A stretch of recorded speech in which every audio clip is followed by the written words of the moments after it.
What is going on, everybody? Welcome to another episode of Heavy Metallurgy. It is episode number 266. I hope you've had a great week and are enjoying your Friday. We're right on the precipice of a great weekend, right? That sounded very positive. I'm usually not that positive, but we're going to roll with it. Joined once again by the best co-host that ever co-host, Alan. How's it going? Hey, it's going pretty good. I'm also happy to see everybody in the chat, and I also hope everyone's going to have a great weekend. It's very much kind of middle peak summertime for those of us around North America. Hopefully folks are getting out, having some fun, enjoying some decent weather, or at least getting some home improvements done if that's what's on the docket. I'll be back attacking the yard again tomorrow. It's been a lot of outdoors work for me this summer. The yard's got to happen. We've got a problem. We got knee-high grass. It's got to be attended to. Yep. But we're doing okay, and good to see everybody for another Friday night. Good to see this guy down here back too. It's been a minute.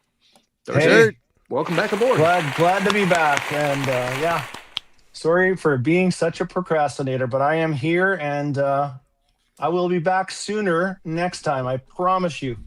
We'll hold you to that. Lots of good ideas to share. So, like the one we're going to do tonight. Absolutely. Well, Darcy, 6 Strings, 9 Lives is a channel. Go to his channel in the description if you are not familiar. What has been going on over in 6 Strings land? You've been still churning out the videos on the regular. It's cool to see. I'd like to churn out a few more, but I had to. I hauled everything out of this room, ripped out the carpet, put in some laminate flooring, which is pretty awesome. Oh, there's Kev, Metal Kev. What's up, Kev? Yeah. Kev. And then I had to bring everything back in here. So I don't have a massive collection, but if you're moving 1,200 CDs and about 1,000 vinyl, it's not pleasant. Stairs involved, older gentleman here. It all adds up to a pain in the ass. We just did the same thing. I'm back in. We just did the same thing to my kids' room, and it was a pain. But new flooring, it looks like an oasis in there. He loves it. So it's definitely it's amazing something like that, how it changes the vibe. You know what I mean? Yep.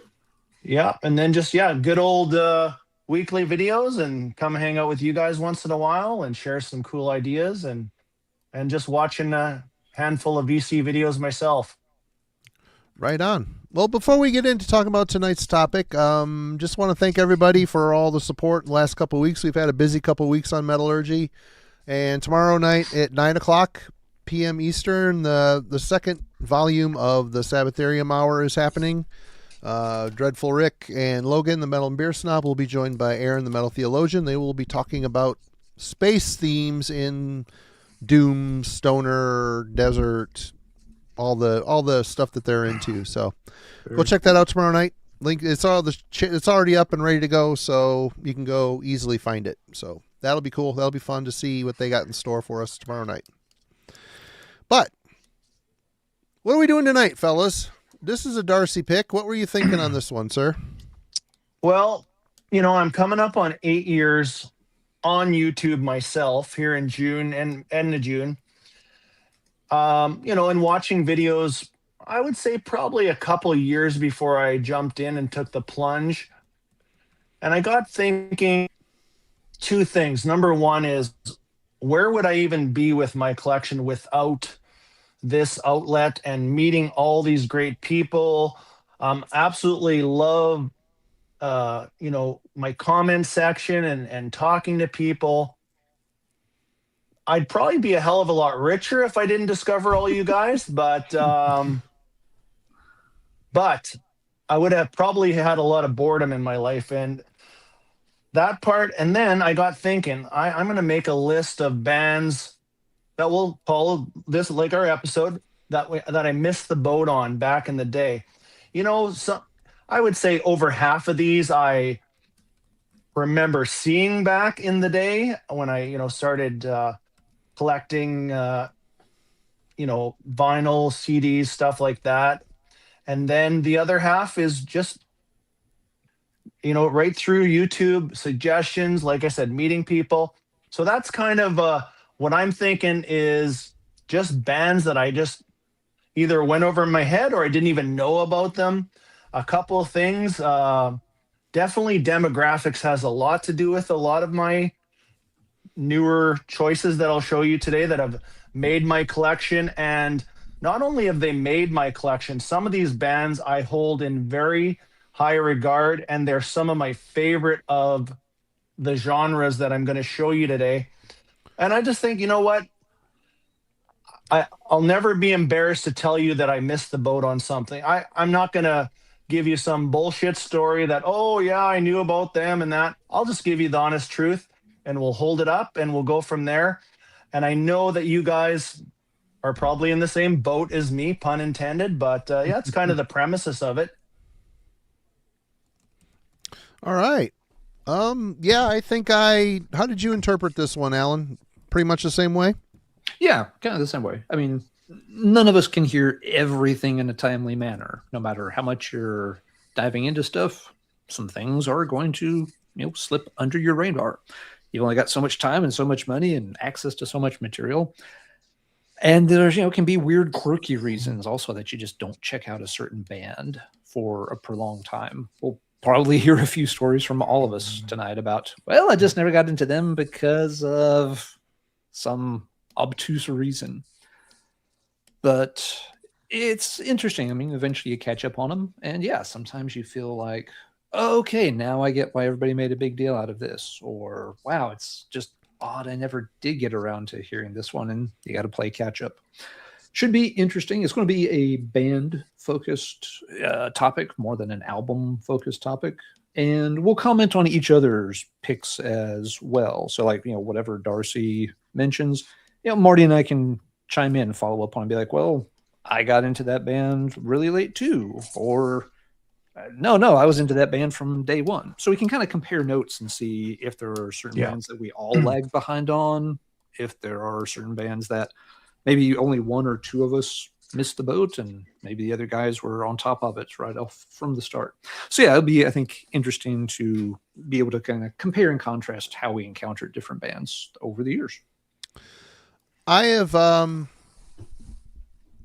I interpreted it that way as well, but I also had a slight caveat here. Some bands that people are super into that I feel like I've missed the boat on, but I've picked up something from, and I'm still kind of feeling like, what am I missing type of thing. I don't know if that's like a twist, good. A slight alteration of the topic, but not all of mine are like that, but some of them are. But yeah, there's some definite aha moments here in the pile that have become very big deals in my music buying and enjoyment sessions. So yeah, eager to get into it. I know Darcy's got a bunch. I know I've got a decent pile.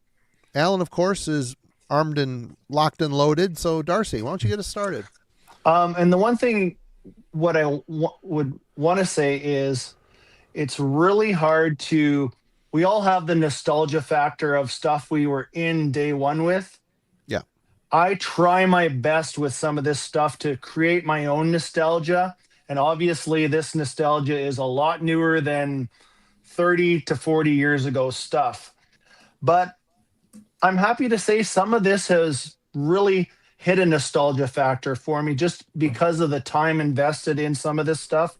But some of it, you're just never going to have that back in the day. And that's maybe touching on what you were just talking about, Marty. It's hard to, what am I missing here? You know what I mean? That exactly what you said. So I'm going to start off with, well, you know what? I'm going to start off with maybe a bit of a shocker to anybody that watches my channel.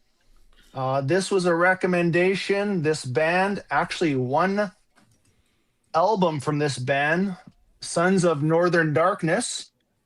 But I'm talking about Immortal, a band that I've been in for under a year now, but I'm not a big black metal guy. I have that album that I just mentioned on order, but I do have a couple here. I have the last one with Abath on vocals. Good album. Yep.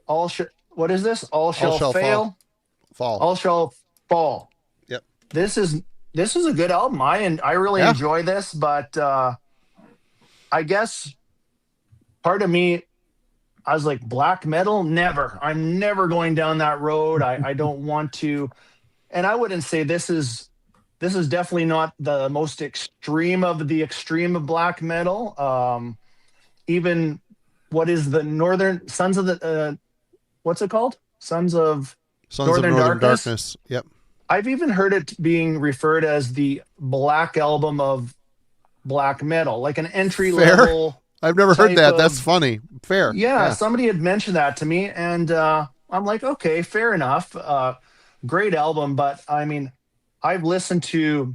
I'm not much for their first 4 albums, but I mean, At the Heart of Winter, that's called, right? Yeah, great record. That is absolutely a masterpiece. I Perfect absolutely riff love album. it. Yep. I love the kind of garly, lemmy type vocals that he has. Yep. And then I even continued with Demonaz continued with the band, and I got that one's Northern good. Chaos Gods. So I'm going down a bit of a limited rabbit hole with Immortal. I don't think I'm ready for their early stuff yet, but from At the Heart of Winter till now, I'm down with it. So yeah, that's basically my newest entry to the collection. So how about you guys? Are you big fans of Immortal or fans? Yep. Oh, it's funny because Immortal was actually one of the very first black metal bands I got into back in the mid-90s. So I made exactly the opposite end of the spectrum from you on this one. And folks, someone just commented in the chat that they were kind of late to black metal.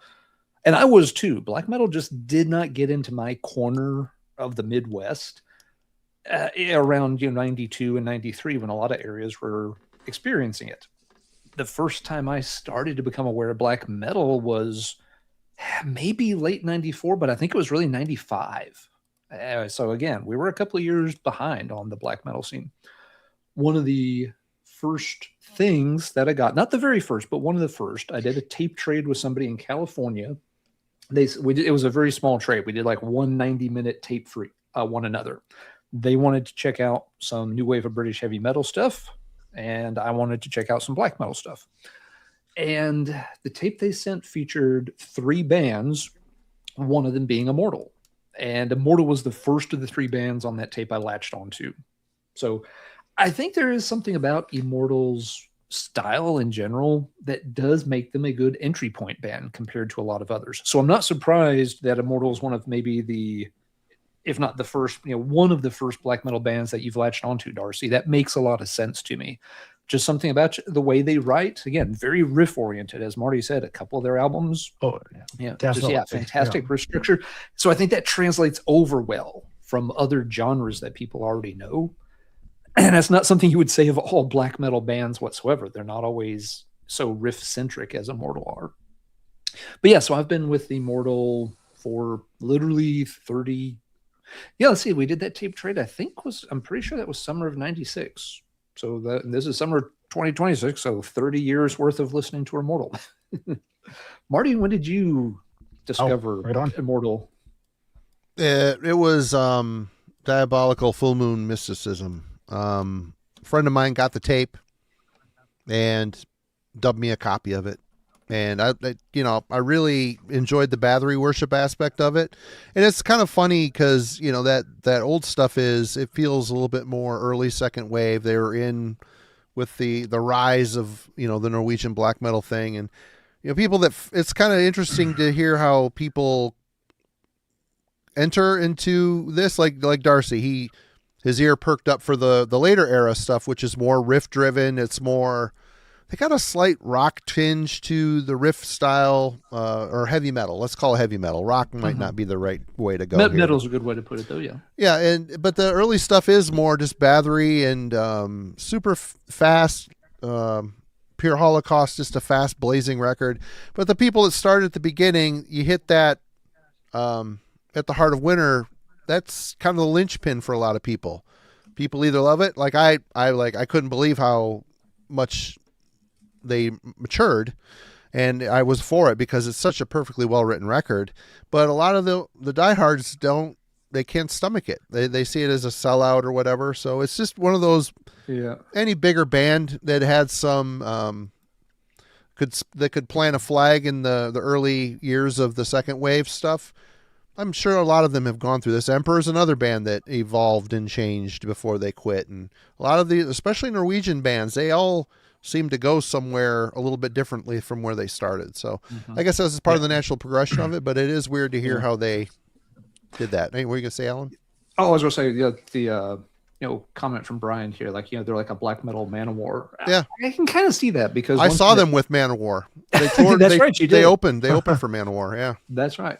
But yeah, there was, and it is interesting because you're right. They were one of the bigger name bands that really do get hated on by the purists. And a big part of that is Immortal have always been more of an escapist band. They're more fantasy based and always were, with all the whole Blashrik stuff. Yeah.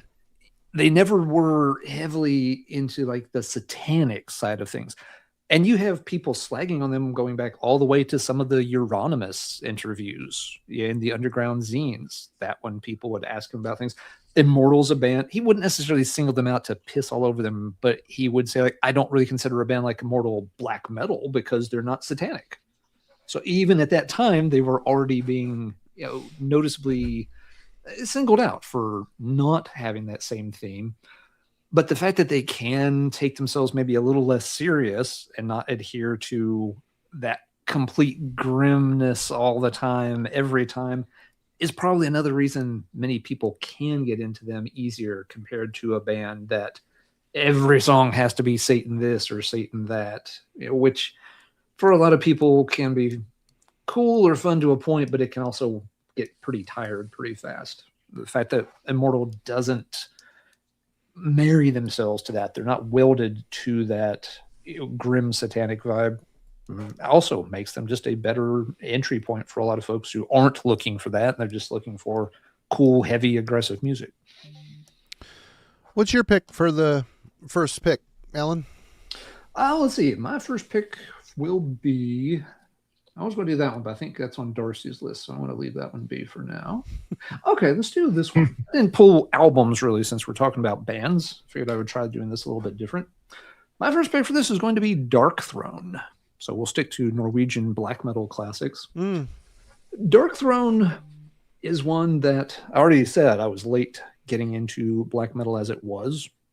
And for those first few years, for whatever reason, I just never got a Dark Throne album. I was checking out Immortal and Burzum and all the normal stuff. Emperor. Kind of amazing. How did you miss that? And well, that's a good question. Thinking out loud here. Getting into black metal in those years, when I was in the Midwest, almost none of that stuff showed up in the local stores. I can only think of maybe 2 black metal albums I bought while living in that area of the country.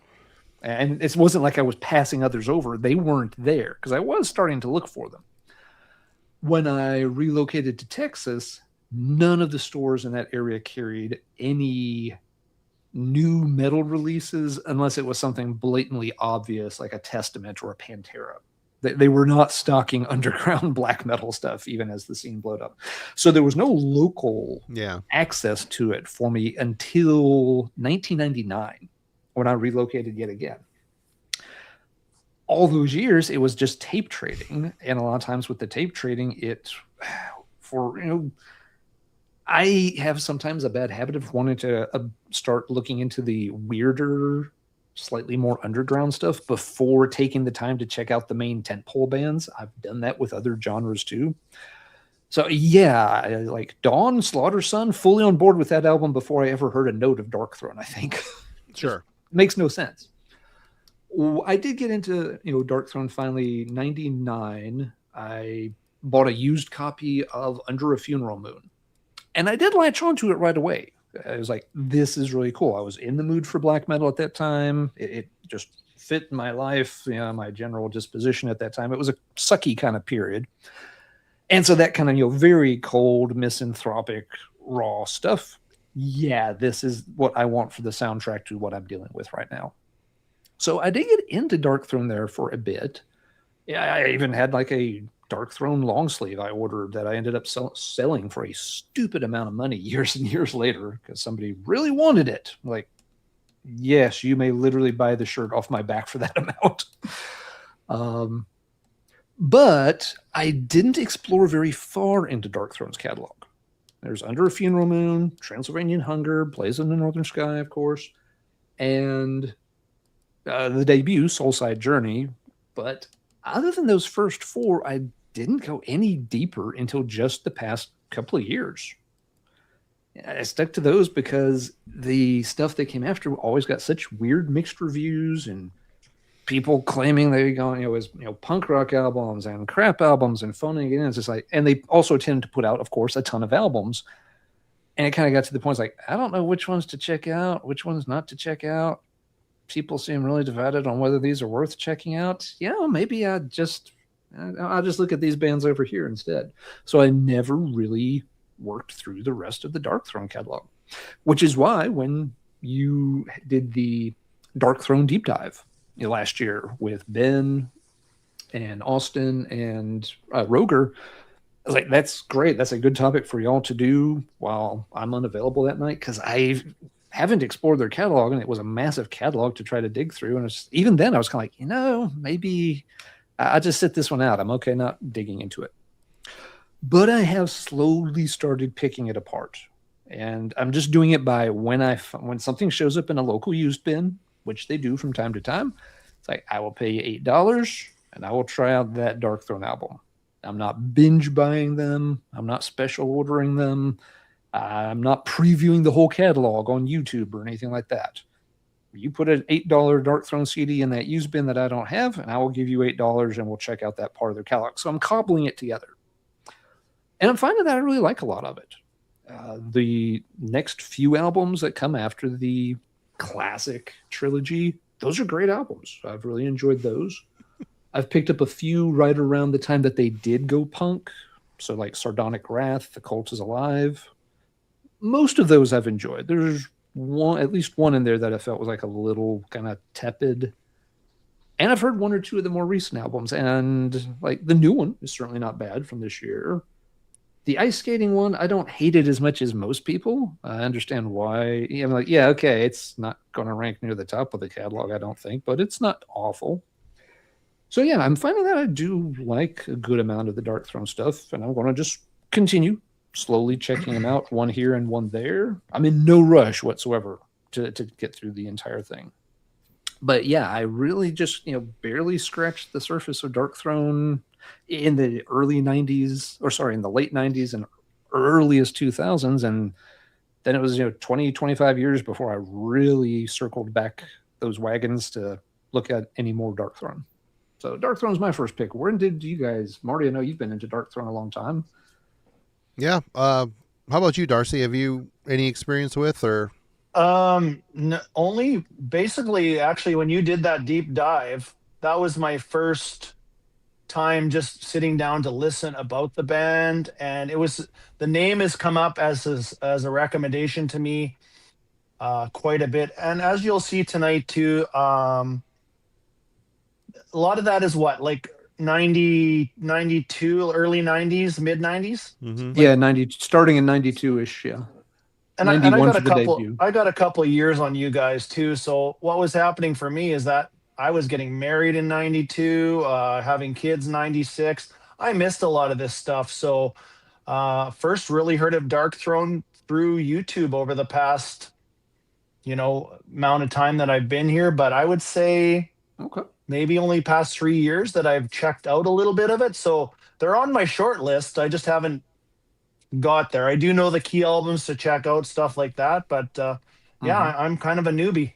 That's okay. Yeah. They're another one that they are very riff based, and that might make them a decent follow-up to like Immortal for you, potentially. And I did remember thinking, holy shit, these guys, they pound out an album every 2 years or something. And they really do. And I remember, is it just basically two guys that run this, or that are the band? Yeah. Okay. Yeah. So I'm on the same, at least I know who they are. Yes. Yep. Yeah. For me, that was early. Basically, there was no internet. You go into Camelot Music and, this is on Peaceville Records. Same label as all these other really cool bands. I'm picking up Soulside Journey and blown away. It is just dark, evil death metal. They didn't sound Swedish. They didn't, although it was recorded at Sunlight Studios. It didn't sound like a Swedish band, and it was just a really great album. Totally fell in love with it. And then, well, a year or so later, what is it? Blazing Northern Sky comes out. I buy that tape. I'm like, kick ass. Ugh, there's no color on this. It looks like a demo. This must be a demo. Wow. Complete paradigm shift to black. I hated it. I'm like, what is this crap? This is a demo. This is junk. Well, as you do when you're young and you only have so much money, you listen to the crap out of that album. You're like, oh yeah, remind me of Bathory. I get it. I end up loving it, and from there, they were one of my all-time favorite black metal bands. Nocturnal Culto's voice, pure voice of evil. Loved it. I loved his orthodox, screaming style, but he just did it so well. He could just sound like he was really hurting himself when he sang, which is cool. But yeah, and I'm, new album's okay, just okay. They've been putting out some crap. I like their punk stuff a little bit, but it doesn't have a lot of staying power for me. I think their heyday, Hate Them. Someone just mentioned Hate Them. That's the last one that I truly loved. I think that is an exceptional album. Sardonic Wrath's pretty good. Cult is Alive, it's started to lose me on there, but still some good songs here every once in a while. Mm-hmm. Yeah. I'm going to be interested to see what the staying power is for me. If albums I bought a year ago, will they come back into rotation every now and then, or will Dork Throne just start to accumulate on the shelf? Yeah, that's what I'll have to see how it goes with time. See. All right. Well, so far Marty has big dicked both Darcy and I. It's like, yeah, you made those bands with the debuts and Camelot Music. Well, you assholes didn't hear them for 20 years. So what's a band that you've you missed the boat here on Mr. Worm? Yeah. Okay. Enigmatic Tycho. I think The Return is kind of a classic, but it's hard to listen to the way it sounds, I think. I don't know. They're both equally messy sounding records. Lo-fi. Part of the charm, I guess. Okay, here's one. This is a band. Okay, Thin Lizzy. They are a band that Northern Michigan Rock Radio. The only exposure I ever really got of that band was The Boys Are Back in Town and Jailbreak. Those are the two songs. I could probably turn on the local rock station that has been in here forever, and if I wait 2 hours, one of those songs will come on, still to this day. So I always kind of felt like I had the whole gist of Thin Lizzy, and honestly, I was annoyed by it. I was over it, sick of those two songs. And then many years have passed, obviously, and it was, I couldn't tell you how many years ago this was. It wasn't a decade. It's been sooner than that, but my buddy S. Craig Zoller is like, dude, you need to check out Thunder and Lightning. So this popped up at a record show for $6, and I'm like, all right, I'll give my buddy Zoller a little bit of benefit of the doubt. Give this a try. And wow, did it click. This is their, I guess you could say, proto metal album. It isn't, but there's some more double bass type stuff. There's a little bit more energy and oh yeah, a little faster here and there, and fast in a way like Motorhead got fast. But the thing that made these guys a little bit more heavy metal, of course, is those twin lead guitar lines. I mean, they kind of revolutionized that, and I think metal really glommed onto that as well. But this album is just Thunder and Lightning. The Sun Goes Down, kind of the ballady song on here, but it's just so dark and heavy. The Holy War. The lyrics are so smart. The songs are so catchy. And Phil's voice was just such a unique, very soulful singer. And you could tell he really conveyed the feeling in his lyrics perfectly with his voice. And doesn't sound like your typical rock guy, and which is a big, huge thumbs up for me. And he does so without being, overbearing or, like a Robert Plant type who's just singing, soaring to the rafters with his high end. I mean, he's just a very bluesy, soulful kind of singer, a lot of feeling. And this thing, I couldn't get, every time I go, and this one I bought new, this is a reissue, Fighting. This is another favorite of mine. Rosalie, which is funny. They start off with a Bob Seger cover on here, which Bob Seger's from my neck of the woods. He might still live here. He used to live around here. I don't know if he still does. But this is just a band I've kind of become fascinated with. And it was kind of cool when we did the deep dive on the channel. Yep, did that with Pat. Yeah, I'm not going to run out and get every single Thin Lizzy record. There's a point. The early stuff, I found it quite interesting. But it just, it's very old-timey sounding rock, and they hadn't found themselves yet. There's elements of what they would become in their music, but I think you start getting to like Bad Reputation forward, you start getting a little bit more of a glimpse as to what they would become, and they just completely own their own style. So, yeah, I still have some stuff I need to get here and there. Is Brian Robertson on those two? Robertson's on Jailbreak, and Sykes is on this one on Thunder and Lightning. Robertson's on Jailbreak. Robertson was on Jailbreak, and he's on Johnny Fighting Fox, too. Yeah, he's on Fighting. Yeah, he's I don't remember if he he may have contributed to Bad Reputation, but that was about the time he was on the outs with the band. I think he kicked him out, but brought him back in. But he was sort of a member or session guitarist. Someone in the chat might know better than I. Yeah.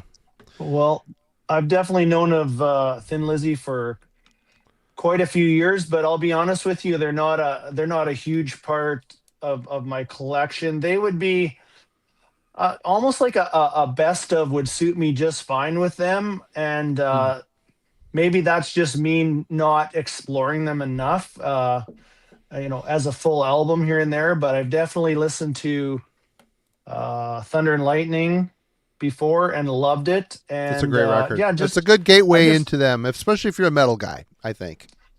I think maybe some of their earlier stuff, like you touch on too, just wasn't quite for you. It sounded kind of oldie and stuff like that. So not a band I've shut the door on yet, but I haven't really opened it that wide. But I have known about them for years.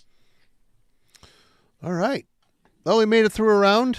Darcy. Oh, hold on. When someone just mentioned here where Robertson was from Nightlife through Bad Reputation, but I've missed who posted it, and I'm having trouble backing up. Gavin Hill.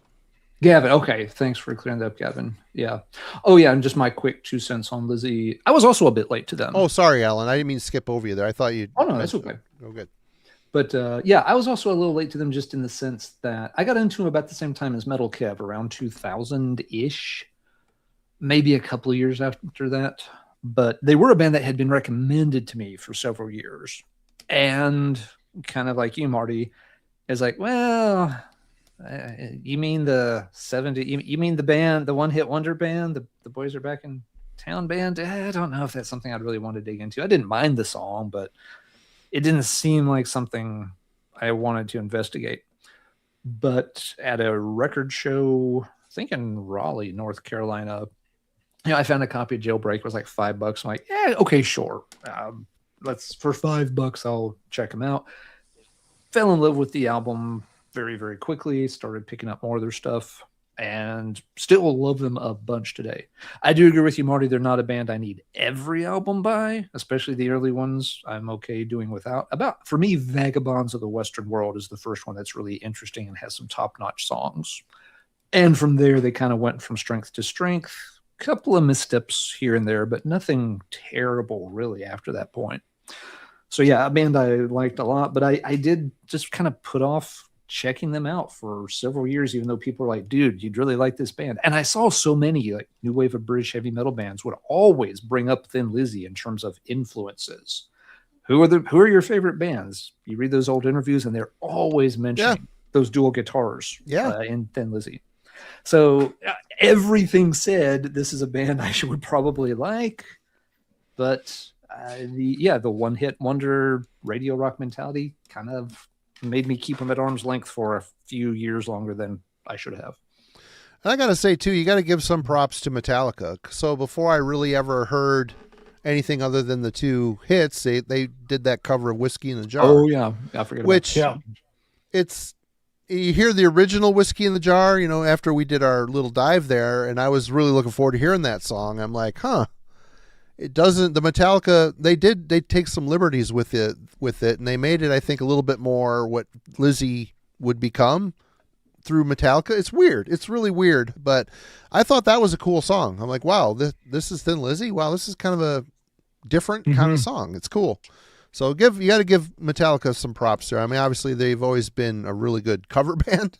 Best cover band ever. Best cover band ever. Richest They're cover a great band cover ever. band. Yeah. And they've made some they've let some other bands make some money off their music too, which is fantastic too. They've saved some bands, yeah. Oh yeah. Diamond Head, Budgies, shit like that. I mean, good for them. So all right, there's going to be a couple thrasher pieces in this, but here's a band that I'm so glad I discovered, because I discovered more after, and I'll tell you about that in a second. But there is pronounce that. Is it Sabat? I always said Sabbath, but I don't know. It's probably I say Sabbath too, but that may be technically incorrect. Yeah, I've been corrected a few times, so I just want to make sure we don't want to get corrected in the comments. But absolute two thrasher pieces right here, back to back. You know what? I knew about Andy Sneap before I knew Andy Sneap was in this band. Mm-hmm. Oh, interesting. And then you get into the vocals of Martin Welkire is absolutely. I tried even reading the lyrics to some of these songs and trying to keep up with him. It's impossible. Such clever lyrics, such great riffs. I'm just so glad I actually discovered these, and these will never leave my collection whatsoever. I don't know if I could pick a probably. I don't know. They're just so good, both these albums. A Cautionary Tale, stuff like that. But yeah, I am new to these guys since 7 years ago. Don't buy their third album. I've never heard of what's it called? Morning is Broken. Something's broken on that album for sure. Everything was broken on that album. Yes. Different singer. I don't think I've ever actually heard the album. It's not great. I did go kind of down the Sneap rabbit hole. I got into the two albums. Well, I could have showed those tonight too, but the band Hell.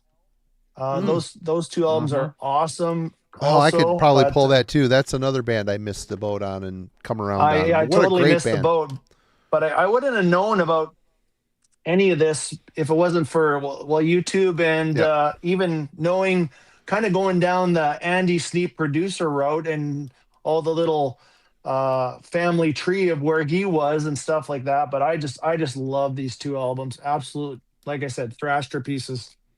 How about you guys on these? Classic. Yeah, let's see. With Great. Sabbath, I heard Day one for you guys? I heard Dreamweaver in high school. So that's a few years after it had come out, but about as early as I could have gotten into it. So a kid in a study hall had it. You know, we're sitting there just playing Walkmans, catching up on homework or doing a whole bunch of nothing. And he's like, what are you playing? He's like, Sabbath. I'm like, what's that? I had never heard of it before. You know, he showed me things. He's like, hey, why don't you borrow this? I think you'll really like it. And so he let me borrow it, took it home, made a copy of it for myself. And yeah, it was, of course, instantly great. Took me a few years to find a copy of History of a Time to Come, but I bought it as soon as I found it. And yeah, fantastic album. Led me to check out Skyclad the first time I was able to track down a Skyclad album. So top stuff, absolutely. I don't know if I got into. I did, I guess, get it when History of a Time to Come was out, because anything that came in the store that was on Noise Records, I bought it. And I'm trying to think that they weren't on Doomsday News 1. They were on the second one, I think. Doomsday News 2. I don't know. I did hear, it was Hosanna and Excelsis. In Excelsis, yeah. In Excelsis was the song on the comp.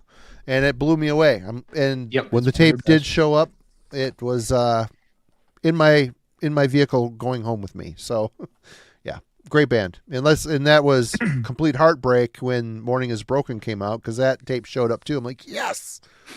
Got like, what the hell happened to this? This is crap. Ultimate disappointment. Yeah, I special bought that from Sentinel Steel mail order when he had a copy of it. It's like, yeah, third Sabbath album. And it really was one of those, you just sat there playing it thinking, is this the right CD? How did this go so wrong? It's like maybe I'm gonna open the CD player, and it's going to be like a CD from some other band, and then I can send it back and get the right CD, and it'll be awesome, right? Right? You take out the cassette, like, oh fuck, well, there went that plan. It's just a very flat, plain album. Complete different shift in style too. Yeah. There's none of the energy. There's none of the, and I mean, it makes sense. Martin's out of the band. He was irreplaceable for that. What they were doing. Yeah, and for sure. Showed. But we got Skyclad. The Wayward Sons of Mother Earth is a fantastic record. It felt like it should have been the third Sabbath record, but with a fiddle. Yeah. Well, and they didn't even hit the fiddle that hard on that album either. They waited. Yeah. But great band too. Yep. Good pick, Darcy. Good one. Alan, you can show, if you think that's the one I'm going to show, you go ahead. You go right ahead.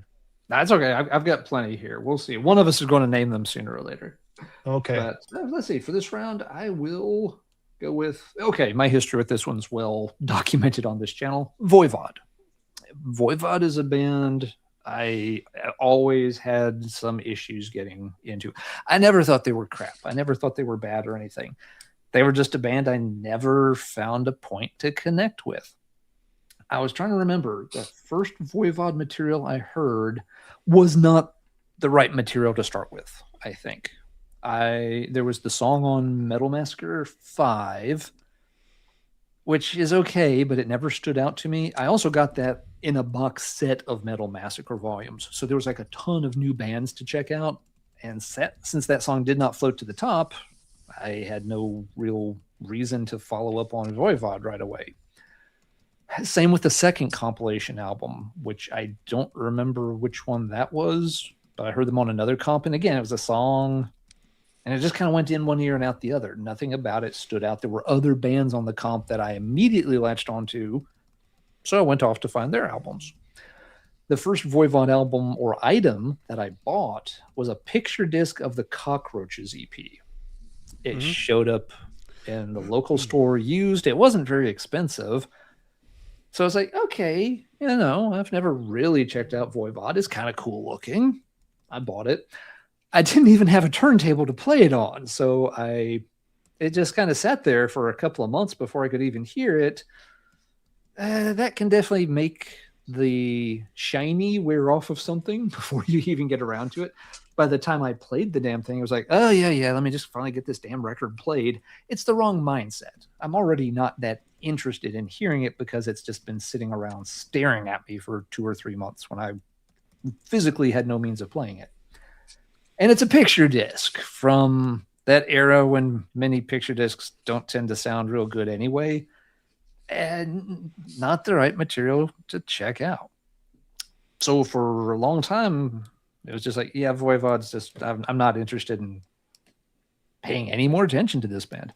I eventually heard Killing Technology. I'm pretty sure that was the first full album I heard. And there are things about it I liked. Like, okay, it's kind of cool, but I never completely grokked it. Like, I like the idea of it more than I'm enjoying the actual music on it. Eventually, I heard Dimension Hatros. And everyone, I'm sure Marty's going to, mention, that album in particular is very transportive and such. I never had that experience with that album. I heard this, French Canadian guy speaking in very broken English in a very robotic voice. And that transported me from where I'm sitting to closer to the stereo, hitting the stop button. I didn't like the vocals on them at all. But finally here in the past couple of years, I've gotten my foot in the door a little bit more with Voivod. And I did it not by focusing on all the fancy pants stuff they did. I went just back to the basics. I got War and Pain. And it turns out I like War and Pain. War and Pain is a really good album. It's got that really chaotic Mad Max Armageddon, out of control, underground, rusty, thrashy metal sound that you only get from, or you originally only get from like the mid 80s. Say, oh, okay, this works. So from there, I got Roar. Roar's an album most people talk down to. It's like, yes, the Simpleton album before they learned. It's just what very aggressive. I wouldn't call it Simpleton. It's just a savage record. I don't know. Even the Yeah. band, it was kind of like, yeah, we were trying to we were trying to do something we weren't really able to do, and a lot of fans are just like, that's the album that's too noisy for its own good. Like, this album's actually pretty banger. Yes, I get the point. I see why people who are more focused on how many time signature changes and how many new Metal Army influences they can spot are not going to be into Roar. But I think wading in there from quote unquote the shallow end of the pool helped me start to appreciate the others a lot more. I'm much more into Killing Technology. That's now when I have finally cracked the code on. I am finally connected to Killing Technology. Dimension Hatros, it still doesn't transport me anywhere, but I do like it more and more as I revisit it and spend it more time with it. That's about as far as I've got with Voivod. I've skimmed over their catalog a couple of times. I kind of know what periods I'll want to check out in the future and which ones I'll probably just sit this one out. No offense to Eric, but I don't know if I really need to invest a lot of my time in his era of the band, for example.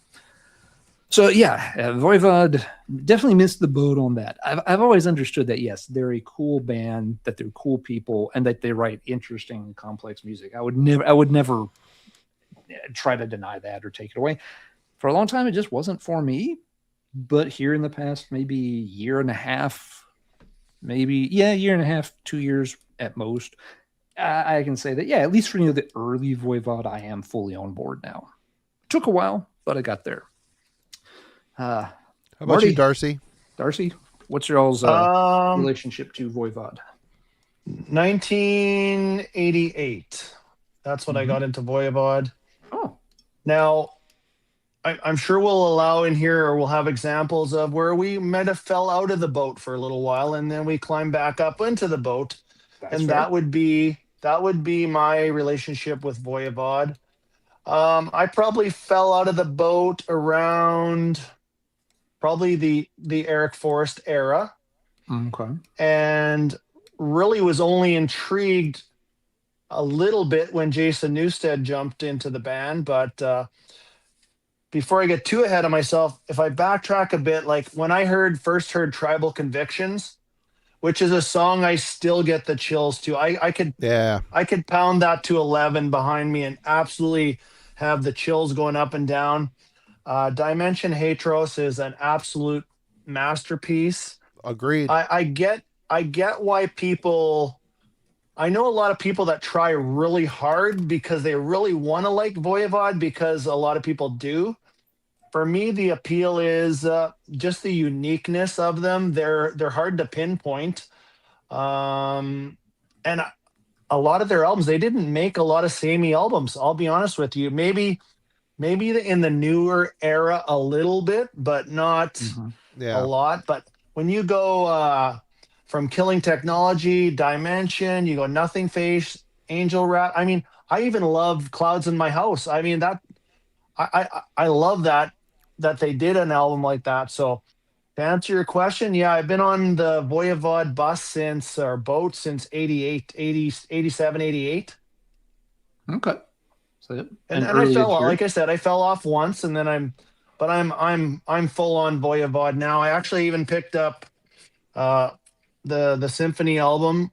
I gotta get that. I haven't gotten around to it yet. It's okay. It's definitely not something you absolutely need, but since I'm kind of a Voivod completist, I had to grab it. So it's still cool Voivod. Cover. Yeah, and another Away cover. So cool. I can't nail it down when the first Voivod I bought it, because the first I heard them was the Best of the Metal Blade comps, and it was stuff off of the first album, I think. Yeah, War and Pain, yeah. And I do remember getting that tape. It seems like I bought War and Pain and Roar on the same visit to the store. So, and then I walked into Camelot one day and they were handing out Combat Records sampler cassettes. Oh, here, you buy a lot of metal. Here, check out this tape. Had Forgotten in Space on it off of Killing Technology. Blew me away. And from there, it was just, and I'm with Darcy 100%. Dimension Hatros is one of those records. It is so deep and inventive and well written. It's challenging musically, yet they somehow retain memorable songwriting things in there. I've listened to that album a million times, and it's still not boring. I'm not tired of it. It's written in such a way that it holds up after all these years. And I will admit, they lost me on Angel Rat. That's when I kind of got off the ship, and I was pissed. I remember buying that tape and throwing it around. I was so pissed. It just was rocking, the Panorama, the first song on it. It's got kind of a rocking guitar thing on it. I'm just like, oh no. And but you know what? Years later, it clicked. And the thing of it is, it's really awesome about Voivod. Yes, you're right, Darcy. They really haven't done a lot of samey stuff. They've ventured into more prog. They've done this and that, but they've always maintained their sound. They still sound like Voivod, even with a different singer. Eric Forrest, a lot of people can't seem to get into the Eric Forrest records. I think they're really good, especially Phobos.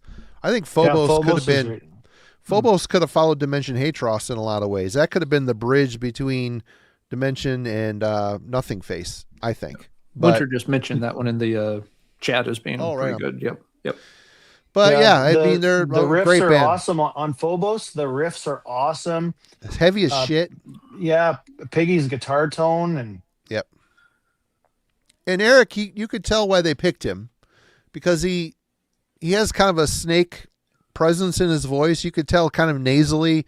You could tell he could sing the Snake era without any trouble. And the fact that they killed two birds with one stone, they needed a bass player and a singer, and they got them both in him. So in a lot of ways, he was perfect, and I salute him for it. I think those records are both really good. But cool.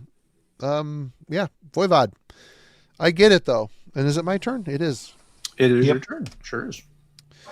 Well, this is one that we've had this conversation a bunch. This is a band that, in my area, you could either like Iron Maiden or Judas Priest.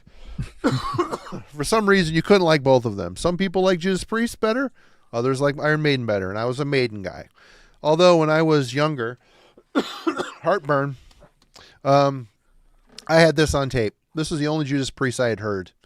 And it was because I was playing the game of the Columbia House 12 cassettes for a penny type of thing, and it was in there, and I got it. And you know what? I listened to it. It's fun.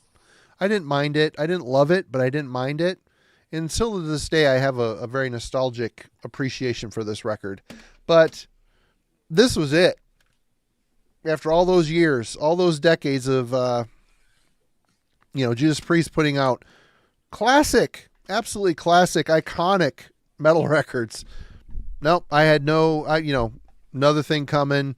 All the songs that were on Northern Michigan Rock Radio, I'm like, I don't care if I ever hear those songs again. Well, that was until I heard this album. Sin After Sin. And blew me away. Bluesy Rob Halford. I love him in his bluesy era. You've got Last Rose of Summer, Killer, Ballad, Diamonds and Rust, which is a Joan Baez cover, killer song.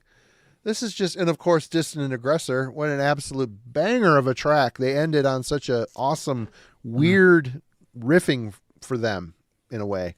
Yep. But yeah, this record, and all of a sudden I'm scrambling. I'm trying to think. I still don't own all the Judas Priest stuff. I don't have a lot of the modern stuff.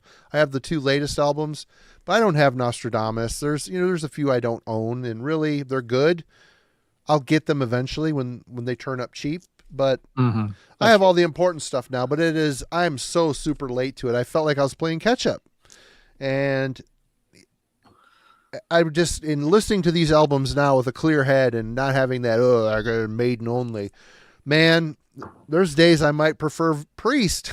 It's like, yeah. And I don't know what the hell I was thinking or what I heard. I was bothered by the hits, and I didn't care. Well, I denied myself a pretty good chunk of my lifetime not hearing some absolute classic. And now it's great. My kid loves Maiden and Priest, so apparently that the spell has been lifted. I broke the curse, I think, and it's awesome, great, and it's cool to be listening to these albums again and not having heard them my entire life. So there's still a lot of excitement in hearing them. You know what I mean?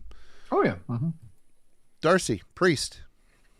Well, I don't want to take up about 40 minutes talking about my favorite band, but yeah, and that album that you held up, if you guys remember, we did a episode together where we built our perfect Judas Priest, what was it, 80-minute Playlist? album?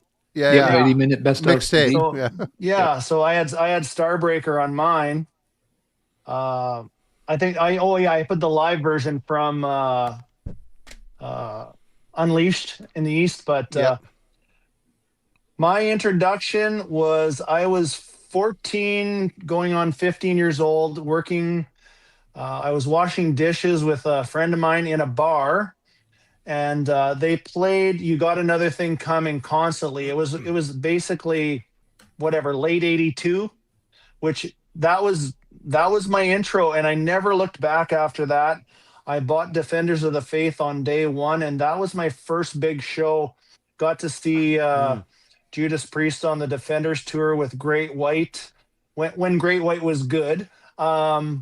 Open for them, and just so much comes flooding back when I talk about that band. So yeah, real discovery, 1982. Have I heard them prior to that? Probably heard their name, like I heard Black Sabbath before that, but 1982 is the year. How about you, Alan? Let's see. Priest for me was high school. I am a little fuzzy on what I first heard by them, because I think I ended up hearing 2 or 3 things very close to one another. I do remember the first time seeing them, though, was years before, following my dad around at like a flea market, and somebody had a bunch of ratty old LPs, which he would always flip through, being a record collector himself. And they had nothing he was interested in. But I remember a couple of things just because of the cover art struck me. They had a copy of Nazareth, Hair of the Dog, which just had this weird cover and weird name. And they had a copy of Sad Wings of Destiny. And that cover image just really struck me with, the angel kind of there, kneeling and hell and everything. I had no idea who Judas Priest were. I had never heard them. I'm guessing that was at least a couple of years before I got into any kind of heavier music. But I always remember that album cover. It was just like, that is a really cool cover. That's all I knew about it. And years later, I would check it out. But yeah, I checked them out in high school, so that's as early as I really could have gotten into them. The first thing I heard, I think, was Unleashed in the East. I went over to a friend's house. He had a cassette copy of it. I popped it in the Walkman while we were all just hanging out, goofing off. And I probably played it like 4 or 5 times that night, just over and over and over. Instantly loved it. There's a chance I did hear Painkiller before that, because this all would have been about the time Painkiller came out. That was definitely the first new Priest album I had a chance to check out. I wasn't into heavy stuff really when Ram It Down or Turbo came in. Yeah, I might have heard a song here or a song there, but certainly wasn't buying stuff or invested in it. So I'm pretty sure it was one of those two as my first exposure to Priest. I also remember I got what was that best of they put out? Metalworks? Yeah. 72 2 CD set. Yeah. Yep. It was a 2 CD set. It was like 72 to 92 or 73 to 93 or something. Yeah. Had a good track selection. And I got that as soon as it came out. So that gave me like a quick overview of the whole catalog pretty fast. I found their records used at record sales all the time. So I was able to pick up. I mean, they were pretty beat copies. I don't have them anymore because, they were worn. But for $2 or $3 a piece, I could pick up Screaming for Vengeance and British Steel. So the Priest catalog was one that I got familiar with pretty early and pretty much alongside the Iron Maiden catalog. There was none of that Maiden versus Priest rivalry with me or my friends growing up. And to Marty's defense, he's certainly not the only person I've ever heard say had that mentality. That was a very real thing. It's weird. Metal fans in some areas. Yeah. It absolutely was. It was not a thing where I was at. No. So I got into those bands in tandem through the high school years. But yeah, Priest, as Jay mentioned in the comments, they have been inconsistent over the years. Some albums and some eras are definitely better than others. But they've got a lot of highlights too. And they've had highlights at different points in their career. They are not a band like Venom who did a few great early albums and the rest of the catalog. Let's be honest. How many Venom albums do you made that were made after 1985? The answer is not very many. If you're into those, that's great. But really, a lot of bands have a short period of brilliance. Priest has managed to score big many times throughout their career. A lot of the 70s stuff is great. Some of the early 80s stuff, of course, is essential. Painkiller, for many people, is a classic album. Firepower, maybe one or maybe a tier lower, but a very, very strong album from a band so late in their career. Iron Maiden, for my money, hasn't been able to do that. Maiden had that. Jay mentioned he thought like from Number of the Beast through Seventh Son, they were perfect. I'd say they were almost perfect from the self-titled all the way through Seventh Son. But after that, their catalog gets rocky, and they haven't had as many of those big return to 10 out of 10 form the way Priest has. So yeah, I've been into them since high school. Have their ups and downs, but a great band with a lot of great stuff spread throughout their catalog. It's funny you mentioned Venom because we talked about this a bit. Might have been in the album club. They came up, and those first three. Maybe the fourth one, if you want to lump it in, are so iconic that that band to this day still gets a pass, and really for being nothing special, and that sucks and shitty to say because they're legends. Well, Kronos is a legend, and his voice still sounds good, but it's just fair. Primeval was good, but it Calm Before the Storm had its moments. It's just they're a band that. They couldn't go the distance, although it's like they've been dead for decades and no one told them that. Yeah, well, like you said, they ride the, and I'm not saying this like in a really like condescending way, but they've capitalized on the momentum they established on those first 3 to 4 albums and all the related singles and EPs. And a lot. It's not like they're the only band that has done that. There's plenty of bands, not just in heavy metal. Well, Diamond Head's a prime example. Another one. Diamond Head's not nearly been as visible. Shows. But they haven't had as much visibility as Venom over the years. But I mean, think of how many 80s bands had like one radio hit and they still go out and try to play to 30 screaming middle-aged women in a Walmart parking lot to this day. Lots of bands do that. So it's not just a Venom thing, but you're right, Marty. Venom, they were way ahead of the curve when they came out, and they quickly fell behind the curve and they never caught up. They couldn't evolve. They were incapable. They were incapable of evolving because the musicians in the band did not have the chops, or they were so kind of into being the rock star thing. They forgot to advance. Like their drummer, they were held back by their drummer. Let's be honest. He just wasn't a good drummer. Him and Mantis are out playing shows again with guest singers, and he still sucks. He's not a good drummer. I don't know. That's, the thrash metal thing. They took Metallica out and did a few shows and took them on tour. They were, signing their own death warrant at that point. They couldn't evolve. They couldn't get behind what Metallica was doing. They were already, losing ground with the earliest thrash bands. And they couldn't become a thrash band themselves. And they never could become a death metal. It was funny. They gave themselves all these labels. We're power metal. We're black metal. We're death metal. But by 1985, they really weren't able to be any of those things. Yeah. It just didn't work. I say that, and I want to be very clear. I say this as somebody who absolutely loves all the early Venom stuff. Me too. 100%. Love it. It's great. I'm not trying to piss on her for no reason or anything. No. And I'm not, I'm definitely, like the drumming part. Yeah. I like the sloppy appeal of Venom too. I first got into Venom. from the song Die Hard. I think that was on the Canadian Assault EP. And then I love the first two albums, and the second two I really like, but those first two, fantastic. But there's a classic case of I fell out of the boat and I've never got back on the boat. Really, I've heard bits and pieces of Same. Tony Dolan era, like Primeval stuff like that. But Which is a good and record. then It's not I even classic, liked- but it's a good record. I even liked the first Venom Inc. album was decent too. But then the second one, I really don't need this when I already have those first four Venom albums. Good enough. And Yeah. the live at what was that older live one?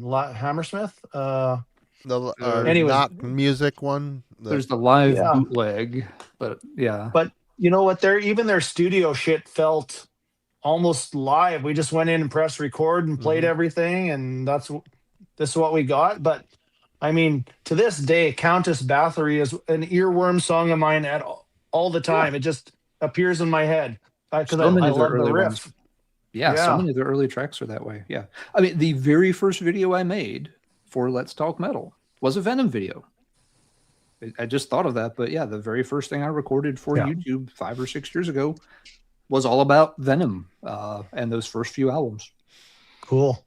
Great band. They just couldn't evolve. You know, they were never great again. You know what I mean? They were the Trilobites True. type band. True. Like, fast out of the gate, quickly surpassed, but hung around. Didn't go extinct for a long time. Yep. All right, Darcy. Okay, well, talking about evolving, I've evolved myself a bit because even I touch a little on the black metal, which I'm going, in a little bit. But as far as death metal goes, it wasn't ever anything big on my radar. And just it's all timing. I mean, early '90s, I was just in a different place. But I got about a handful of bands that I absolutely love, and I've discovered them through here. And here's one of them. Asphyx. Oh, cool. This is the newest album. This is my entry point to this band. This is a 2020 release, so they're definitely due for a new one. This is Necroceros. The vocals of Martin Van Drunen, absolutely Iconic. tortured. I absolutely love it. It just hit me perfect. And their past four albums, when they started to get back together, and the guitar player that was in Hail of Bullets, which is another band that Martin was in, but his name's Paul Byans. He came over to these guys, and just a wicked guitar tone, but I just love those vocals. So I got their four latest albums. I've had them for quite a few years now. And then, of course, I had to backtrack and get the Rack and, of course, this masterpiece. And so there's 6 albums total with Martin on vocals. I think they have 10 albums. I don't know much about the albums that Martin's not on, but anything he's on is a keeper for me. And yeah, I don't know. It's a thrashy appeal for me too, with those. I don't even know if you call them death metal vocals, because they're just so unique and tortured, like he's getting pulled apart and he's trying to sing or something. But yeah, definitely a keeper in my collection, but only new to them since basically 2020. How many? Is that the only one you have by them? Me? Yeah. Is that the only album you have by Asphyx at this point? No, I'm no, sorry. I got. I was looking at the their, chat. I didn't see what you showed. Oh no, Sorry. I have their latest. I got 6 of their albums, all the ones with Martin on it. Oh, cool. You have the Rack then? That's my favorite. Absolutely crushing. Yeah, I have the Rack, and then Death the Brutal Way, Incoming Death. That's another great one. Yep. Cool. No, that's cool. You got into them. Yeah, Absolutely. Yeah, I love them. Yeah, yeah. I'm very on this one. Darcy and I have followed kind of a similar path. I heard the the Rack back in the day. I didn't get into it right away. For whatever reason, it didn't click the first time around. when I went back to it the second time, I was like, okay, yeah, this is actually really cool. I just, for whatever reason, missed it the first time. But they were a band I didn't dig into any further for a very long time. At this point, I think I've got probably the same 6 albums that Darcy has from the sound of it, the Van Drunen albums. And yeah, less familiar with the stuff. They're in kind of the middle of the catalog when he was absent working with Halo Bullets and those other projects. But yeah, Asphyx is just my style of death metal. I've been on record before saying if you give me a choice between a band that's just blast beating away madly and a band that's really slowing it down to make it doomier, I'll take the slower doomy one probably 9 times out of 13. That was a weird ratio to come up with. Sorry.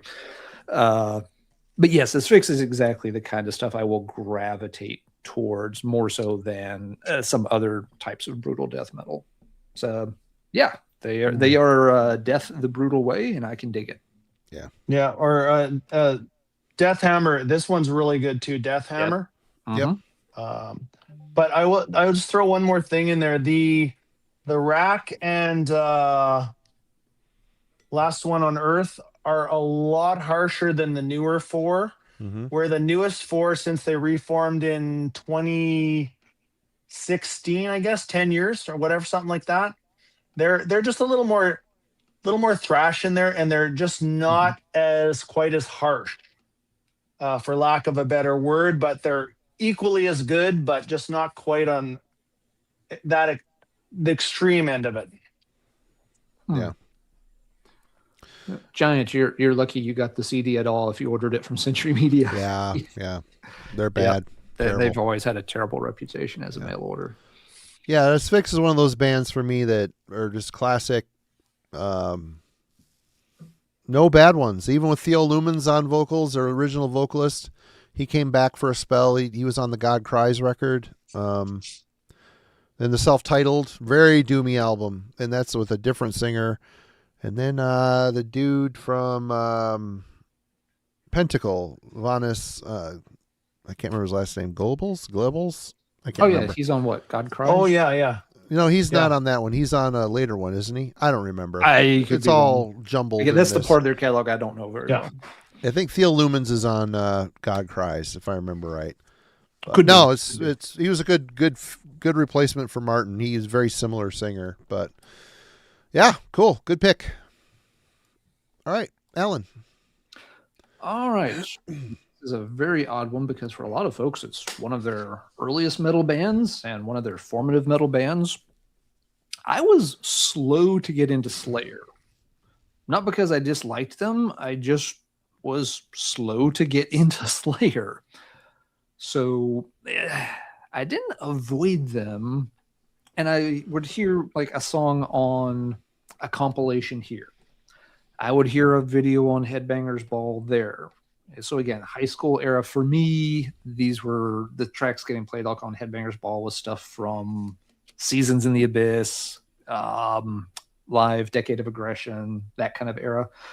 So, hear the songs, see the videos, like, okay, that's fine, but it never triggered that impulse where I felt like I had to run out and get a Slayer record.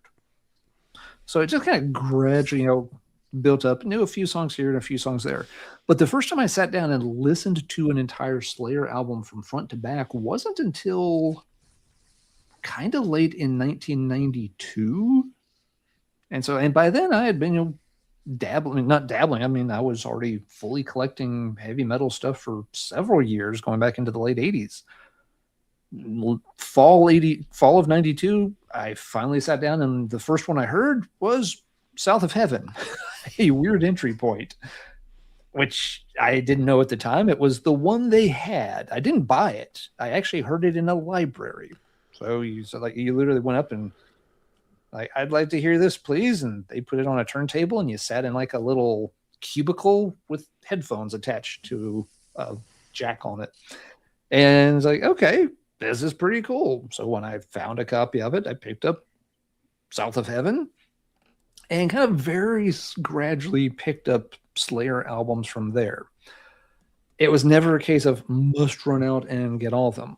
It always just seemed to be a band where I got familiar with the songs again, through either compilations or videos or stuff like that, or hearing other people play them. But sitting down, picking up the albums, absorbing them track by track was a pretty slow, gradual process for me compared to a lot of other people. As I said, that's a band for a lot of people. Things like Rain in Blood was the album that got them into heavy metal. For me, I didn't own a copy of Rain in Blood until maybe 96. I think. I think I bought it I think I finally bought a copy of it shortly before leaving Ohio. And then, again, I knew most of the album by that point. It wasn't like I'd never heard it or never seen it anywhere. They were just a band I kind of waded into very slowly over the years.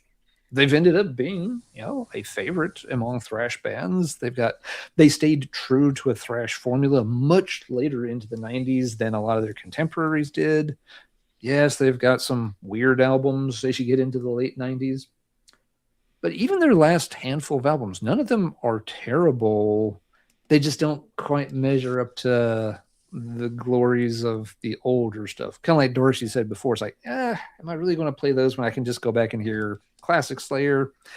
Yeah, God Hates Us All and stuff like that. Those just aren't going to come back off the shelf very often. But yeah, Slayer for me, it wasn't a matter of disliking them or not having access. It was just a strange thing where I got into them very slowly. And this is one where, again, sometimes I was bad to bypass the tent poles while digging around for the weird shit under the bed. I mean, I was already looking for, things like Diamond Head albums and new wave of British heavy metal singles before I owned my second Slayer album. Weird. When did you guys get on board with Slayer? Darcy. Rain in Blood, 1986. It was, I think I that remember album that came being out yours. Yep. October. Yeah. I think I bought it mid-October of 86. And at the time, I thought I was just pure evil because I thought that this is the heaviest shit I was listening to. But I remember I had bought my first car in 86 and I had the cassette of that, threw it in there. And there's the one lyric it's on Necrophobic. It just got me. It was like ripping apart, severing flesh, gouging eyes, tearing limb from limb. And we're just like, do.